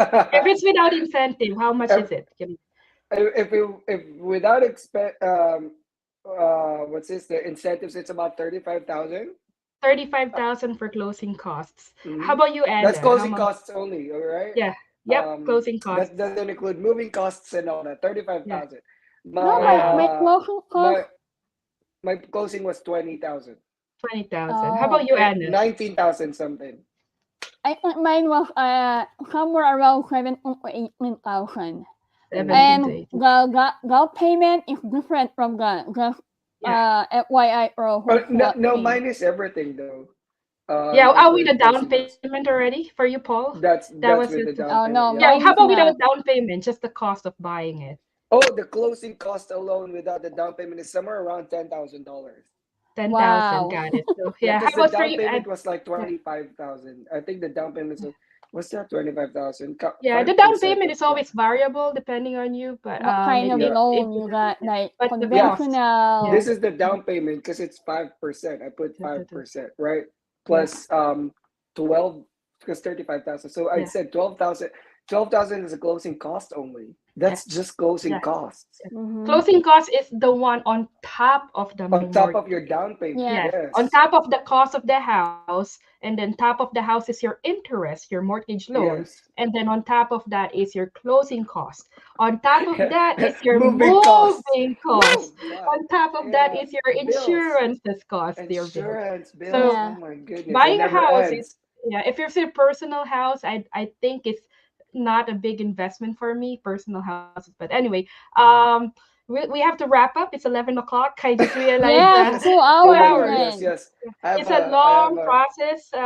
Feel free I to think reach let's out put to up us. a show just to talk about purchasing a house.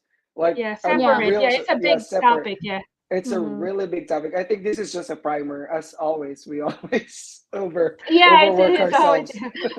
yeah, because like that. Oh, I terminated my realtor. You know why? You know there are Mhm. things that Yes, yes. I We'll have you know another I topic. yeah. So Right. there's a lot more information, but we can wrap up and let's go over the questions, Anna. Okay, we have question with Ria Ann. Any insight which is better, building a new house or buying an old house?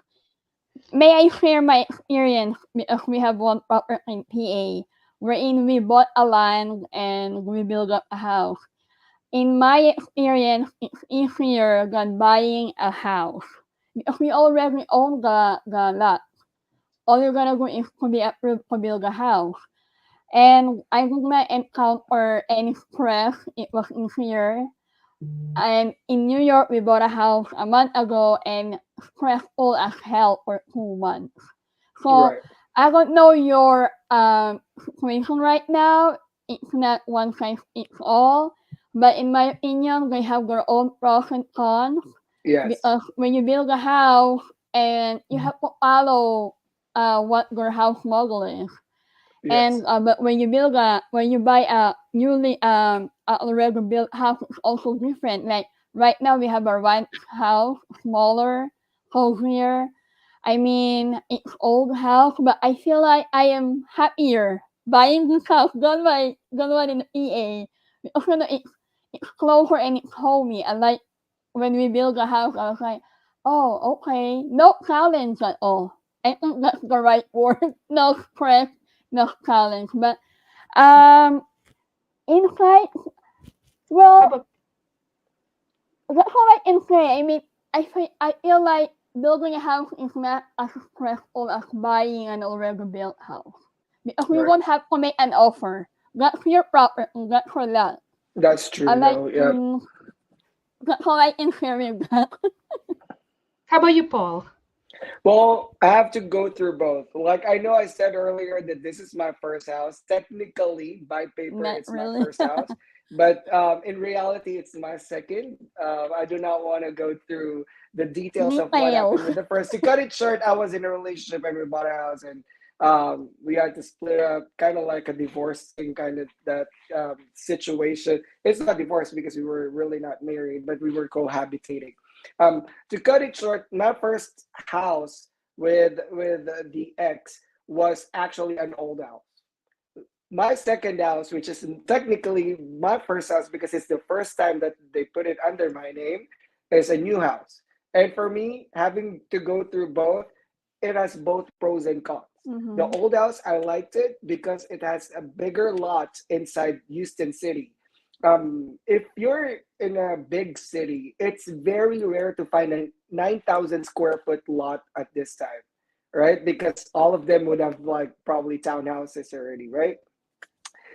So we like that because it's a bigger lot, right? But came with it are like issues like, okay, we have to bring an inspector in because is it still updated, is it following the fire code, are we using the correct electrical wires, because they had to change it back in the 1970s. I just learned it when I was buying that house, that back in the 1970s they used copper, because they didn't have whatever, or aluminum, because they run out of copper back in the 1970s after whatever recession is that, and that's a fire hazard. So something like that. So bring an inspector in.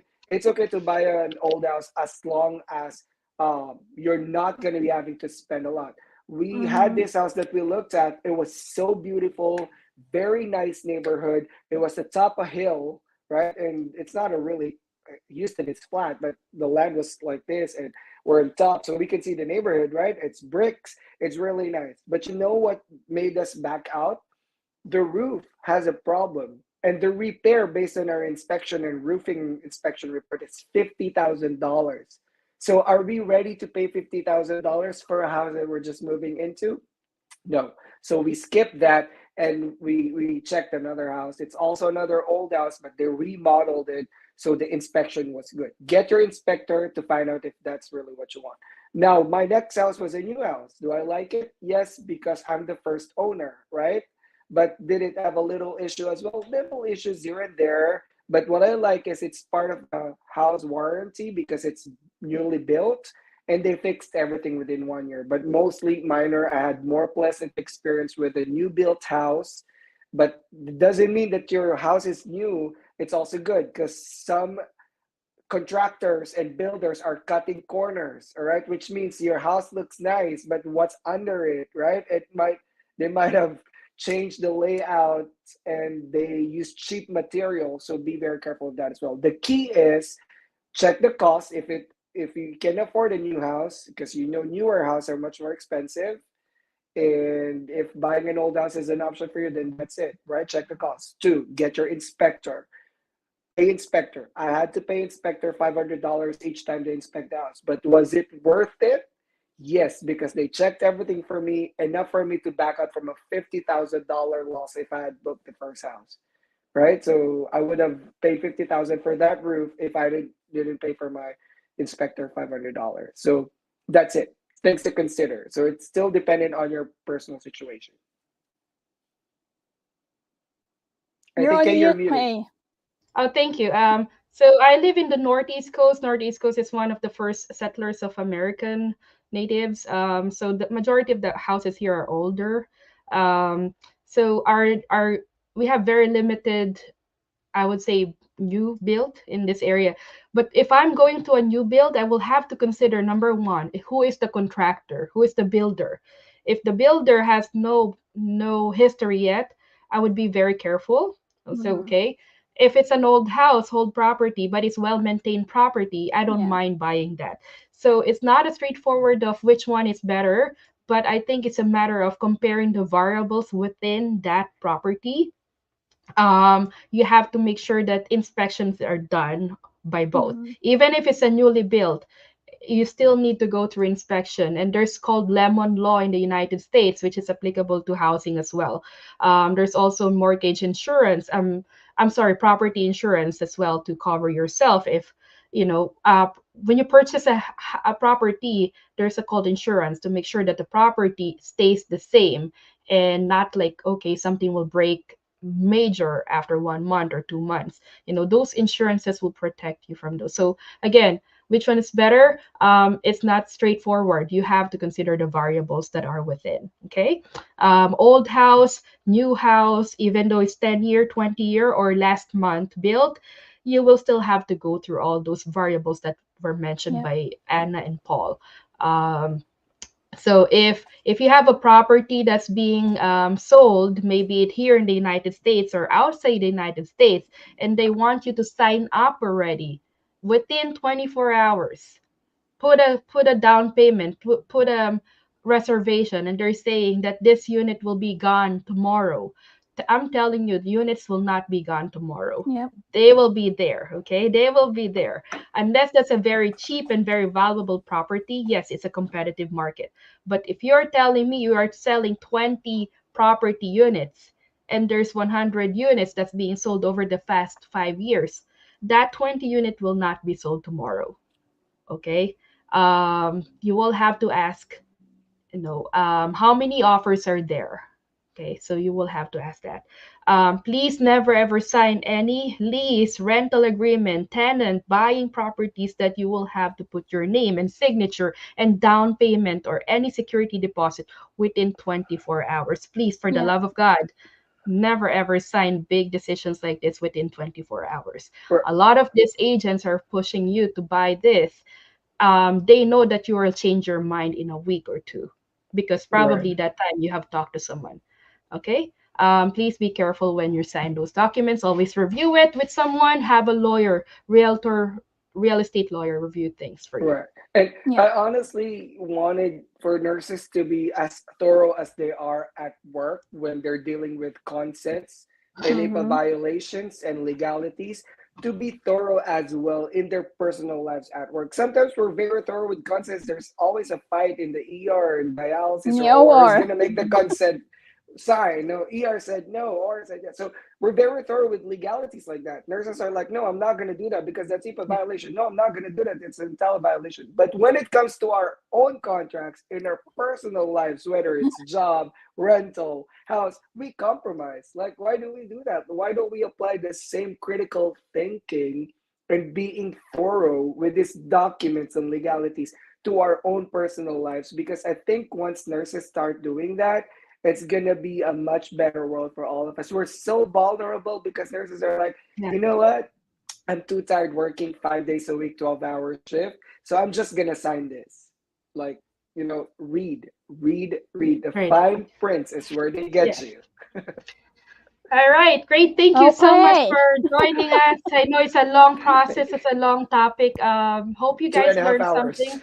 Yeah, I hope you guys learned something on this important session. The first things first upon arriving in the United States is always your housing. So you make sure that you don't become homeless. If you become homeless in the United States, please come to New York City. We will accommodate you well. Right, right, right. All right. What's our show for the next weekend? For the next week, our last topic for month of December before Christmas. We're gonna Episode take a Christmas break. 13. Very timely. It's open enrollment, nurses. Medical insurance jargons. Oh my god. There I we had a go. surgery. I have to go back. What are deductibles, copay, and maximum out of pocket? Right. And so tune in. Don't forget this PPOs, coming EPOs. Sunday. Yeah, we should do like a multiple choice test, like an NCLEX exam here, Paul. Right. Yeah, right. Let's see what the crowd thinks first about what copay is, Yeah. deductibles is, because those are Mm-hmm. really confusing. I still get confused Yeah. with them. I still PPO, have to check. HMO, EPO. Oh my Oh god. What are these goodness, terms? goodness. Yeah, Yep. it's All right. That's Don't gonna okay, be our forget, everyone. last thank you show for everyone. December. Yep, we're gonna have a Christmas break, but that's it. We'll see you guys DNP Unlocked every Sunday, 8 a.m. Central Standard Time. Yeah. Bye. Thank you, Bye. friends. Okay, Paul. I'm gonna go back to sleep. Yeah. Bye.